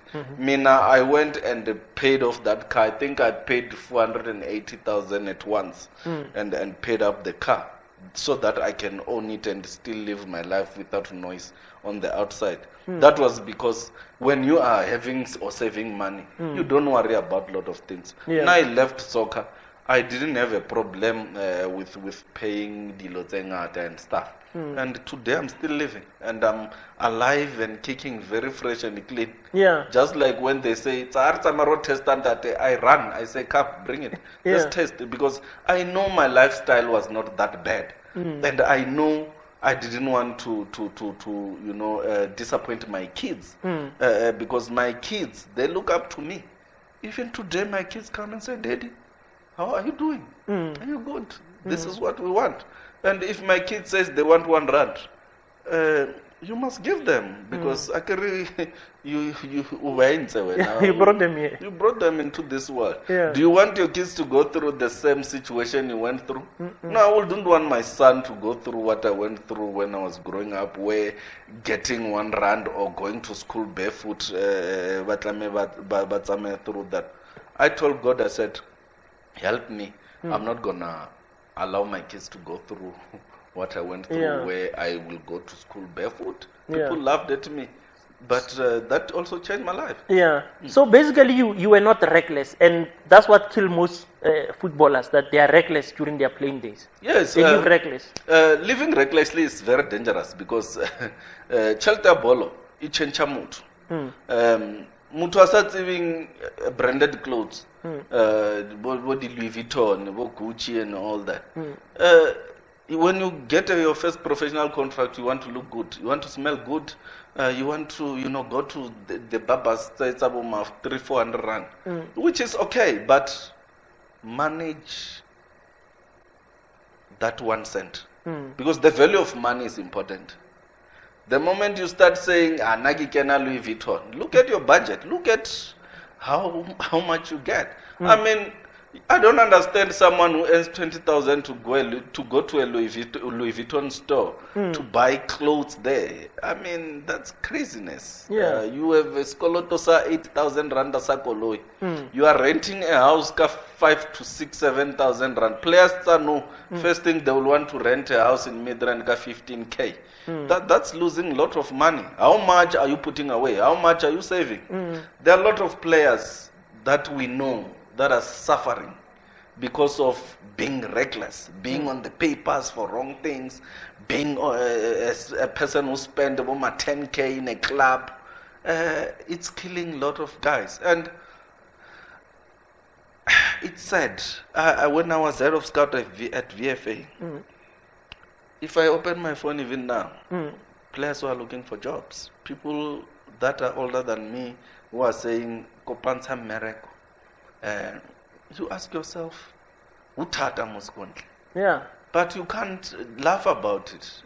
You just try if you can. Yeah.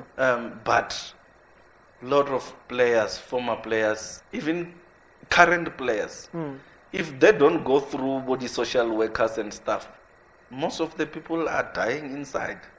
Because if you check, who will go to a social worker or to a psychologist just to, ease up the mind? There's no one. You can tell me how many players out of 100 will go to a psychologist. And footballers will tell you, we don't want to talk. No. We want to play football. Yes, that is the problem. And the soccer players only realize who says 1 year. Yeah. Contract. Yeah, or what's next? Yeah, and it's crazy. If soccer players survive to pay an installment for 3 years after he retired, you can tell me how many. It can be one. It's not gonna be many. Yeah, 3 years, they say 6 months is enough. Yeah, because you live in Joburg, you live in Cape Town or wherever. You need to spend money every day. Every day. It's money. It's because of being reckless. We don't think of life after football. You don't build your parents' home where when Midrand they take your house, you go home and live comfortably. It's because of not thinking. Because first thing you must do, a land back home is cheap. Very cheap. Yeah, to get a stand home. It's very cheap. Runako Haye, we went to the Hosi Rakupa. Hosi Kikupa stand. Because of the name, you get a stand. Nana have so many stands go Haye where anytime if I want to just erect a shack, I can erect a shack if I want. But it's because of I didn't play smart to people. It's clever. I was very humble, kneel down to people and say, let me give back to the community as long as I can. I have done that. I have done so many tournaments. I've given free kits to people. But now, did that help me? Yes, it helped me with the networking. It's not most of people who ignore my calls. It's not a lot of people who ignores my emails. I still get calls now to come and be a guest speaker and talk to kids. I was in a guest speaker on Friday, last Friday in an ABC Muzipe team, where the team foundation, they were giving learners trophies and thanking them for doing well academically. I had to motivate their team before the start of the season of ABC Muzipe. But if I was very hungry, I was going to say, Maralim Fenyana, something, vereka, Yeah. But they looked at me as someone who is there and living as an example. They can't call you if you don't add value. Yeah. If you look after yourself, you are bound to live your life. Our players, and I will say it so that whoever is going to watch this show, saving money is important. Branded clothes. You can make your own brand and say Pablo. Just print the t-shirt and wear them. What's wrong with that? Nothing wrong. Mara, you want to go and spend cheleto sinangiona. That's one thing that is killing our boys. Yeah. Who said people are watching you when you are wearing a Gucci? I'm not saying don't wear Gucci. Yeah. I do wear branded clothes, good branded clothes. But I'm saying, do you have to do things that you can't afford? No. No, you can't. Yeah. Just go. There are good people who do those things. But and live better. People who will love your brand will come and buy. Then you are doing business. But now we're not what Instagram, Facebook, now only TikTok. Yeah. You just want to go to a Louis Vuitton store, uliko TikTok, so that people can think you have money. And honestly, it's few who are doing well. Few are just trying to keep up. Yeah. And living for people kills a lot of careers and lot of players babali depression because of that. Usabato bonwa para Louis Vuitton usakeni chelet. Whatever amount of money you get when you want to run to Louis Vuitton and post so that people can think he's doing it. It's unfair to yourself. It's unfair to your health. It kills. But to a psychologist, if they are brave enough, you will see there are a lot of people who are going through depression. There are a lot of people who can't even wake up out and face the world just because of you messed up your life. But where does this pressure come from? Because every Ndwana Tenam Pro, he start going with the trend, the fashion, the soccer play. As you said, we are not saying don't be fashionable, but I think maybe I could say really TV, Yabakawat. Look at the image when you guys get out of the bus, when the match is about to be live. Ne? You always have these toiletry bag, Louis Vuitton, so that we can see them. I don't know if... There's no way you can put those bags. Yeah, no. You see, that's a difference between our boys. Yeah. You know, living the life here, England or Spain, Yiso, Momzans, it's very painful because how many players earn 500k a month here in South Africa? Very few. Even if there is any, very few. You tell me, how many players earn 500k, and from which teams?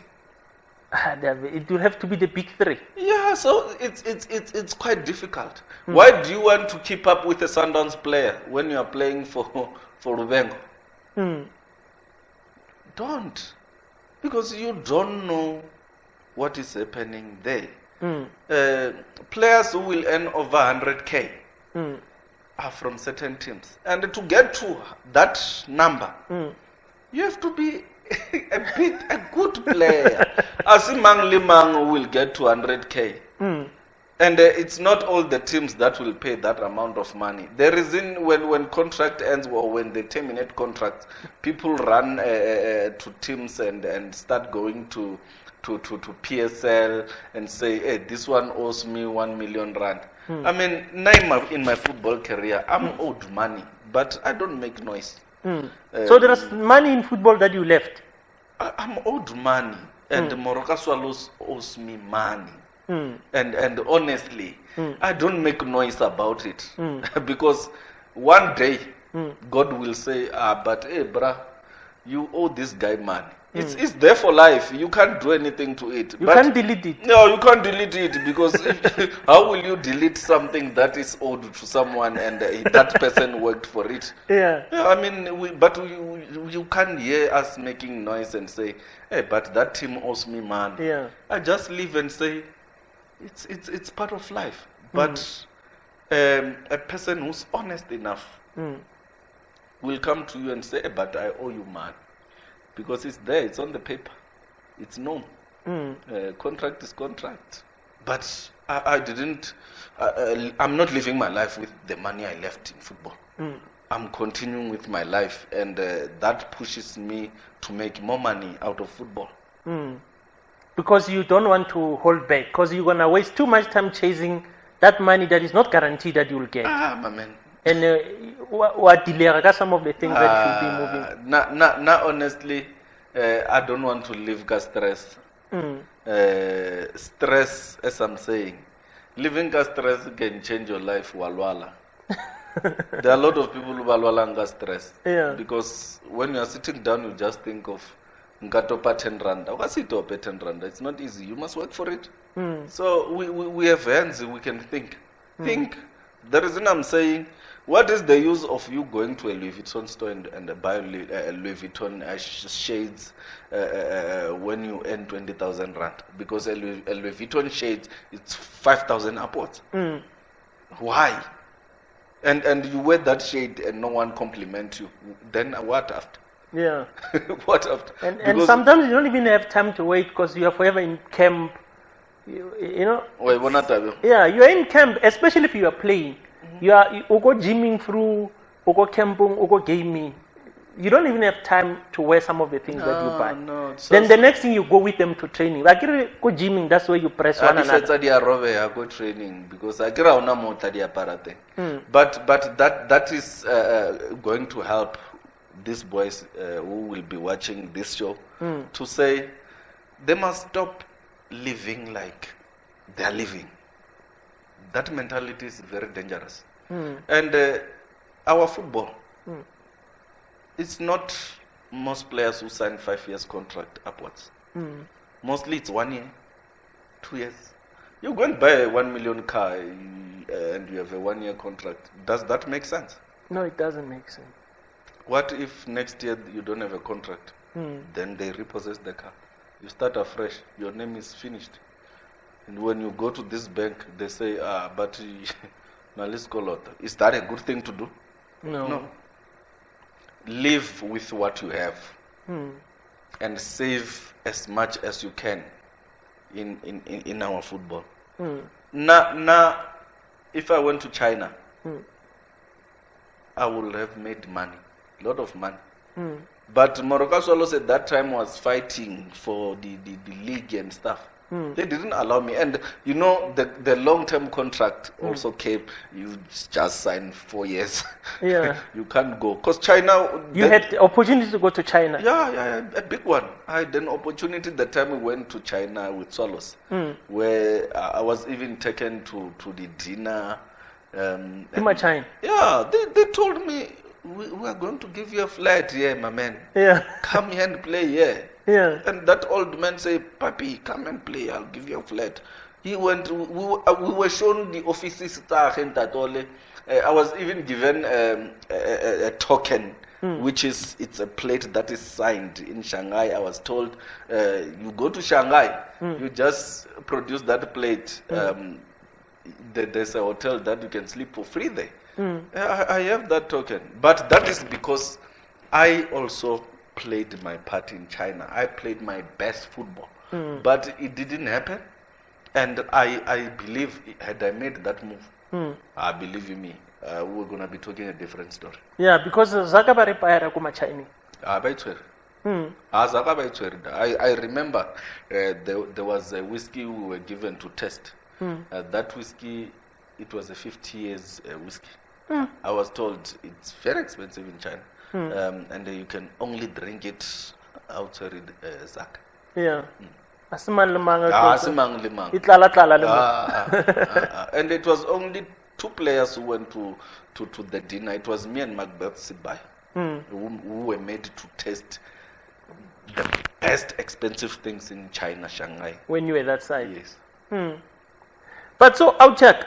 So when in your experience, most South African football, Zakaiti, can a footballer survive South African life post-football?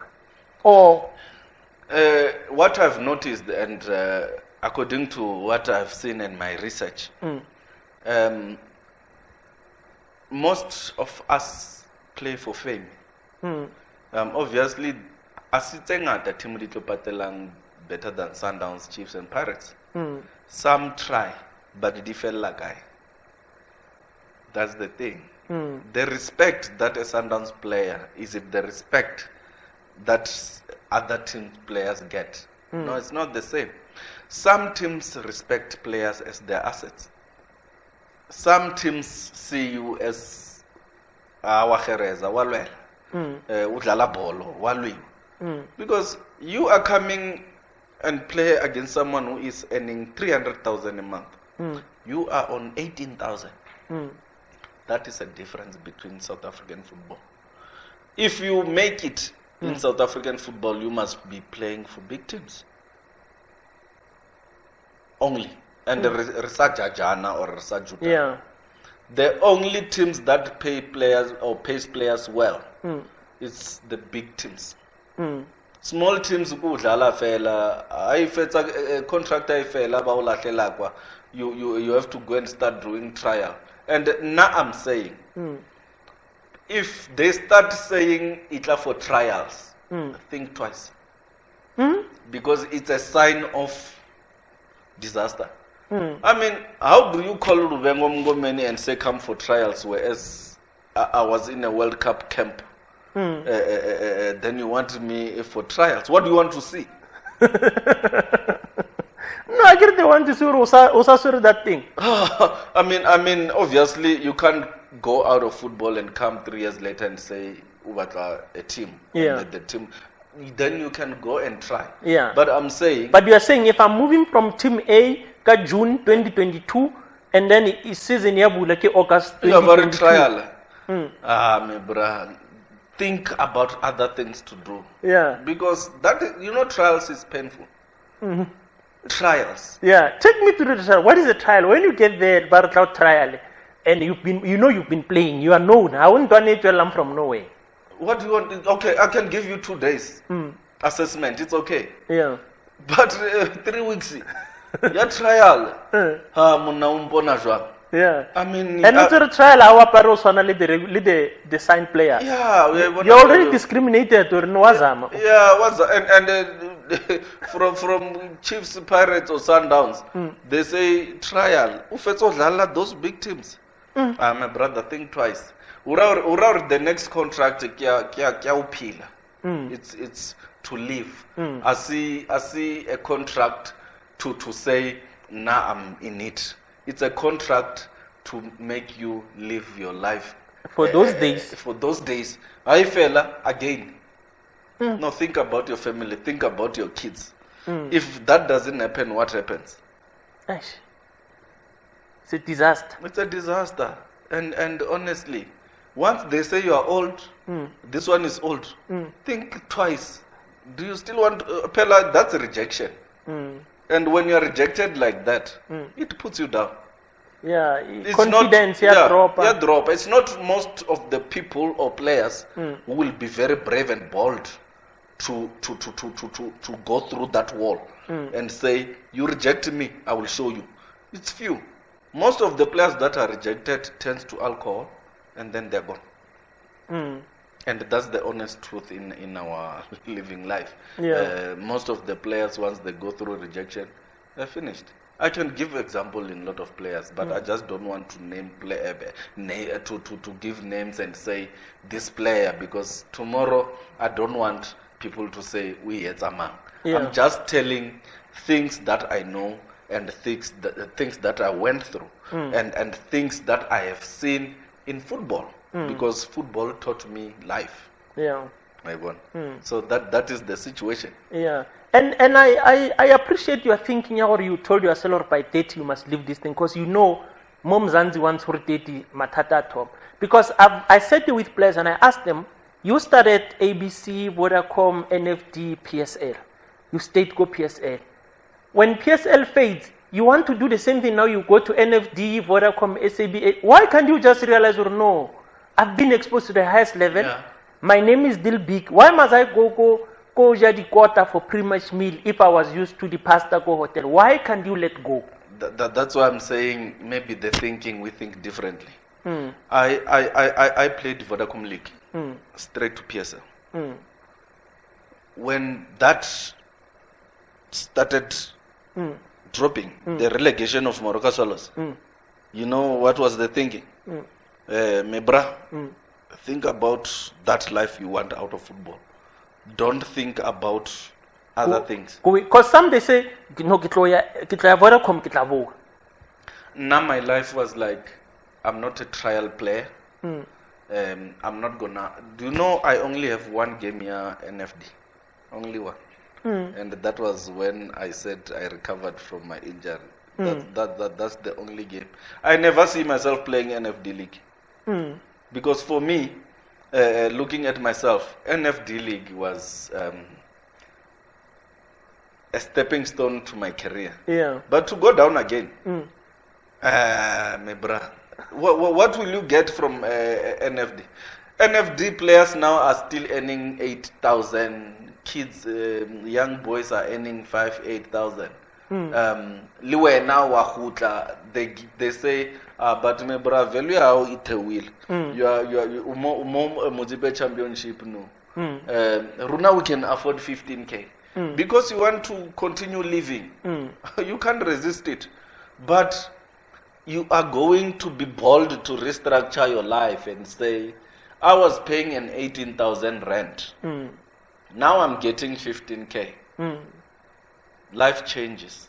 And the worst part, you leave your Joburg home, you go to Polokwane, which is different to here. Or you go to the team Stakomahaye.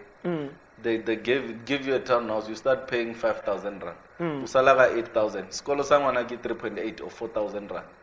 Lojaing. And as we say, football ends when your real social life starts, or responsibility life. In this case, kids start going to school. Yes. But now Mozaka bolo ya drop.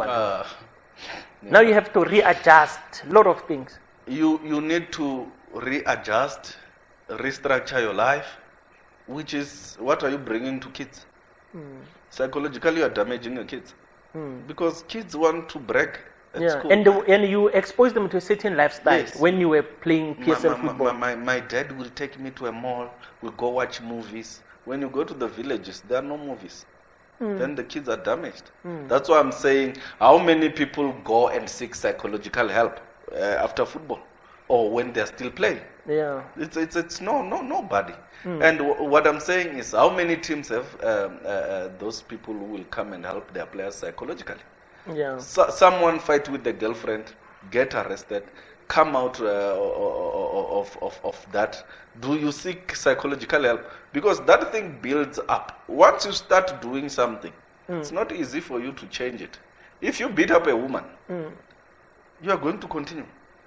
Because it will always come back. Because or this is the solution. Yes. So, solution. What if you are stressed? So that's why bringing psychological people into this football thing that we are in, it's important.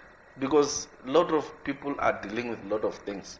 And once you enter the soccer field, you don't have to bring your matata into the field because you will break people's legs. Yeah, because and the coach wants results. Yeah, they want results because they're working for their family. We're not only matata or awapatela ngwana skolo. Kimoto roba mutulu because your mind is not there. You are not thinking straight. Yeah. No, I'll check. We can talk football the whole day. Let's close it. Tell me, you are a defender. As smart as you are, calculative as you were, there must have been strikers who said, hey, kitlomo maka marke Spani. there are those clever players who knows how to run away or find a way to go through. Who were your toughest striker that you ever faced? My toughest striker was Collins Mbesuma. Nyasha Mshekwi. Yeah. I was a Jehovah Nelidi Homo. They were not the best. Yeah. But Collins Mbesuma, Nyasha Mshekwi, Bobo Katle Hompela, Maraka, Aka Kopana too much Likatle Hompela. Yeah. I'm just talking about players that I marked. Yeah. Mpela, you marked him at training. You played this under same era. I will kick him at training and he will say, Amara wan rame bra. I'll continue as span. Bele Nombet. Yeah. Those three were players that I will feel like, hey, yeah, Kitolwana. And you have to kick them out. Kama billiard. There was time I was at Swallows. My main aim was to take Kama out. And he was at Sundowns? Yeah, he was at Sundowns, I was at Swallows. Then that day, because my mind was into Kama, and Kama was on fire, yeah, I wanted the Swallows to win the game. But the problem came when mentally, I told myself, it's either I get a red card here. This boy is on fire and we don't want to lose with a high margin and people were laughing stock. I have to deal with Kama. I remember I got a red card. In that game? Yeah, because I just looked at Kama coming with the ball and said, this boy is coming with pace. I just put my foot and my elbow like this, put Kama out.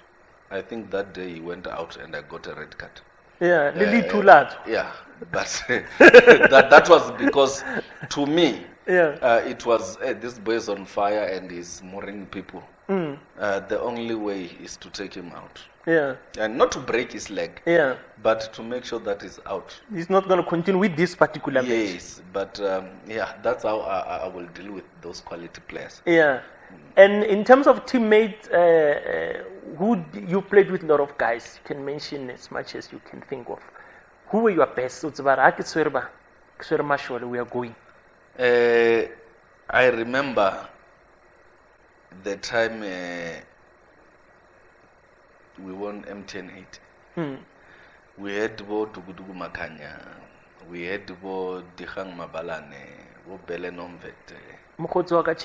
Yeah, Bo Chenene. But the market local super sport. That time, Swallows was one of the best. And they had assembled a big squad. Harry winner MTN 8, we knew we were going to do this. Because of the quality of players we had. So, Lerato, Chabangu, I knew that at that moment, even when we were leading Makrotman, our only captain, I knew we were going to win games. And you know, in football, when you start feeling that mentality of winning, I just don't want to stop. I would love just being a training. Now, I remember that team, near Skins. Yeah. You went to Sundowns at Ridgeville. Yeah. You gave them 3. I think the game was 3-3 there. Yeah. We played a draw there. Yeah, 3-3. Yeah. Then they came back, you gave them 3. Yeah. We moored them. Yeah. First half it was done. Yeah. So that time, that was the real Swallows. And when you are promised money, you need to make sure. Oh, I mean, if they tell you that you are going to share the money, you need to break your leg. Yeah, we got to. We go to money. Yeah. Honestly. Yeah. So Swallows was not the worst run club. It was one of the best run clubs silently. Matata is in each house. It's got problems. Has got its own their own problems. Yeah. And Swallows was just unfortunate because there were certain stages where they couldn't handle the pressure of paying people, and it just went boom. That's where the relegation came, because once you started experiencing that, you must know it's disaster coming.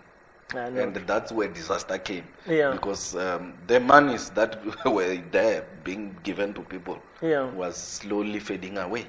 And after that happened, everyone started saying Swallows Chelet Ausena Chelet. You can just imagine when you have to get your signing on fee, there's 0. Yeah. And when you go and say, where's the money? They say, we are struggling. What will you do? Will you run to the media? No, you can't run the media. You protect the brand. Some of us, we did. And that's why even today we don't even cry about that. Yeah. No, but I'll tell you, we spoke at length. I've learned a lot, and I believe current players will learn a lot from your experience. You came with a different experience of a footballer that remain principled. Know where you come from. As much as there is hype and everything, plan beyond this thing. Nobody's perfect. Even you can't say you got it 100%, but it's better because you had a plan at least. It might be running at 50, 60%, but there was a plan. Yeah.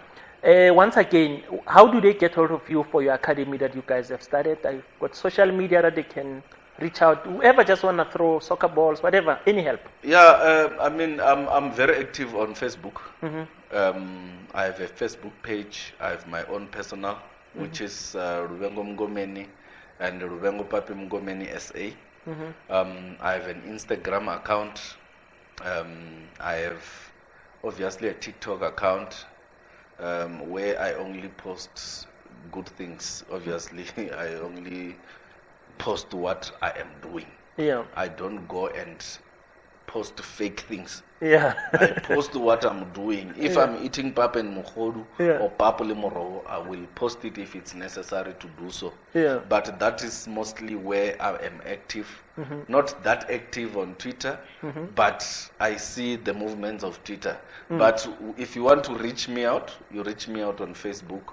Instagram, I'm active. I see messages, I respond immediately. Obviously, my numbers, my contacts are all over. I don't hide my cell number because I'm not running like me. away from people. So my number, if you get to Facebook now, the posters and everything, they've got your my number is there. Instagram, you get there, my number is there. TikTok, you get my number is there. So whoever wants to talk to me anytime, they can call. I'm not a saint. I'm not someone who doesn't appreciate any assistance. Any assistance I appreciate, and I believe with this, the birth of Limpopo Uprising Soccer Academy will be very big because we are trying to take kids out of the street. We are trying to make sure that kids study, because for me, seeing a young kid failing at school, I remember in the morning I was talking to this parent who says, my child is not doing well at school. Ufeiti all the terms. Kiri, why are you registering him to this academy? Why? Then he says, I have seen how you handle yourself with discipline and stuff. I want you to talk to this child. I want you to make sure that the thinking of this child changes. Because kids think playing soccer change lives. And playing soccer, you're only helping TK to be a better player and play professionally, and you might not even get there. So what do? We are not going to have this initiation that focus only in soccer. I have acquired an SAB status. An SAB status is to expose those kids. I mean, we are going to play under 19 and under 17 kids in our SAB status, just to say we are exposing you at an early age. So after SAB, some kids are likely to get to professional. So we want people to come and help. If it's a sponsorship, if it's whatever, donation, whatever, we take it and kneel down and say thank you, because we make sure that whoever is in that academy, and my boys that I'm working with, they're always thinking of just praying, because and that's what I want, because Linna, they teach me something. They say so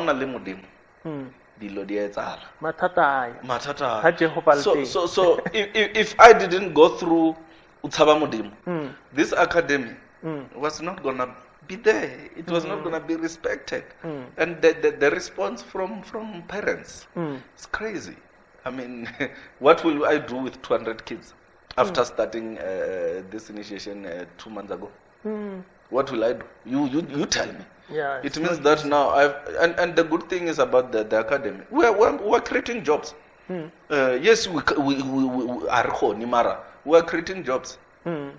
People will feed their families through the academy. Yeah. So why not supporting the academy? I mean, the whole Limpopo and the province and everyone, that we have people who can spend a lot of money doing whatever they are doing. Yeah. What's wrong with buying 10 balls and bring them and say, Fanaka, continue doing what you are doing? Yeah. Runa, we don't want money. We want kids to have proper equipment. Yeah, that's what facilities. we need. Yeah. Yes, if you come and say, Kibatla, ukenya this amount in the initiation, it's okay, because it will always take care of the kids. Yeah. Kids have to travel. Kids have to go all over. Yes, like now, the first game is in Zimbabwe. We're trying to get a match for the kids in Zimbabwe. So we're exposing kids internationally in their first outing, which is, if you look at it, then you can see the vision here. It's something else. Yeah. If you watch out in the next 5 years, you see this Limpopo Uprising Soccer Academy owning a PSL status. It's possible. Yeah, no, that's a dream. And I always say, now when I start thinking that way, it pushes me. That's why now, after a year, I have to travel back home. I have to go and take care of things. Yeah. It's time, and we have to serve. Yeah. And that's what we are doing. No, thanks a lot, my outie, and I appreciate your passion. But I'm around. I'm reachable. You know, guys, I know Bompo. Yeah. He usually invites me there, but usually when he invites me to Venda is when my schedule is tight, because we're into production and events. So usually by the time he does that, he's running events. It doesn't align with my schedule. But one of the days I'll come that side. I know I've got my brothers when I come that side. No, it's always good, TK. We will also invite you when we obviously are doing better things. And we are not saying you guys must not also give the kids something, obviously. Now, as Luvhengo, I believe in transparency. I believe in respect. I don't look who can't, who can, whoever can assist.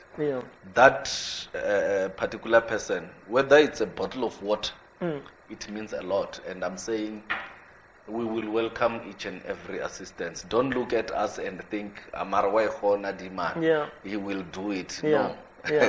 Now, I always say, as I said, in these initiatives, every little help is very, very important. It's important. There's no little help. And I will even tell people in money that there is no little money. That's true. As long as it's in the currency that we're using. If it's 1 rand, it's in the currency we are using. It's money. It's money. Define it as money. The value of money is important. So that's how what it is, and the strength that we get from God also. Push us, taking care, discipline, making sure that you stay away from trouble.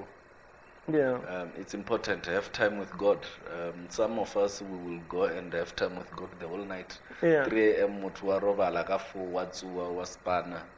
And then we're trying to make sure that we change kids' life. And I think we are on the right track. But watch in 5 years' time. No, I'll be watching. If it doesn't work, I'm not saying come to me and say, Mara, in 5 years' time. No. I'm just saying. There'll be reasons. You're a guy with a mind. You'll have done an analysis to know where it went wrong, what can be done to make it better. So that's the good thing about you. So you, when I'm talking to you, I can tell you've got logic. Very, very important. If you've got logic, nothing can defeat you. That's true. I'll close it. Is there anything you want to say before I officially close? No, I think for me, I think personally I gave you what you wanted. As TK Solutions and off the pitch, obviously.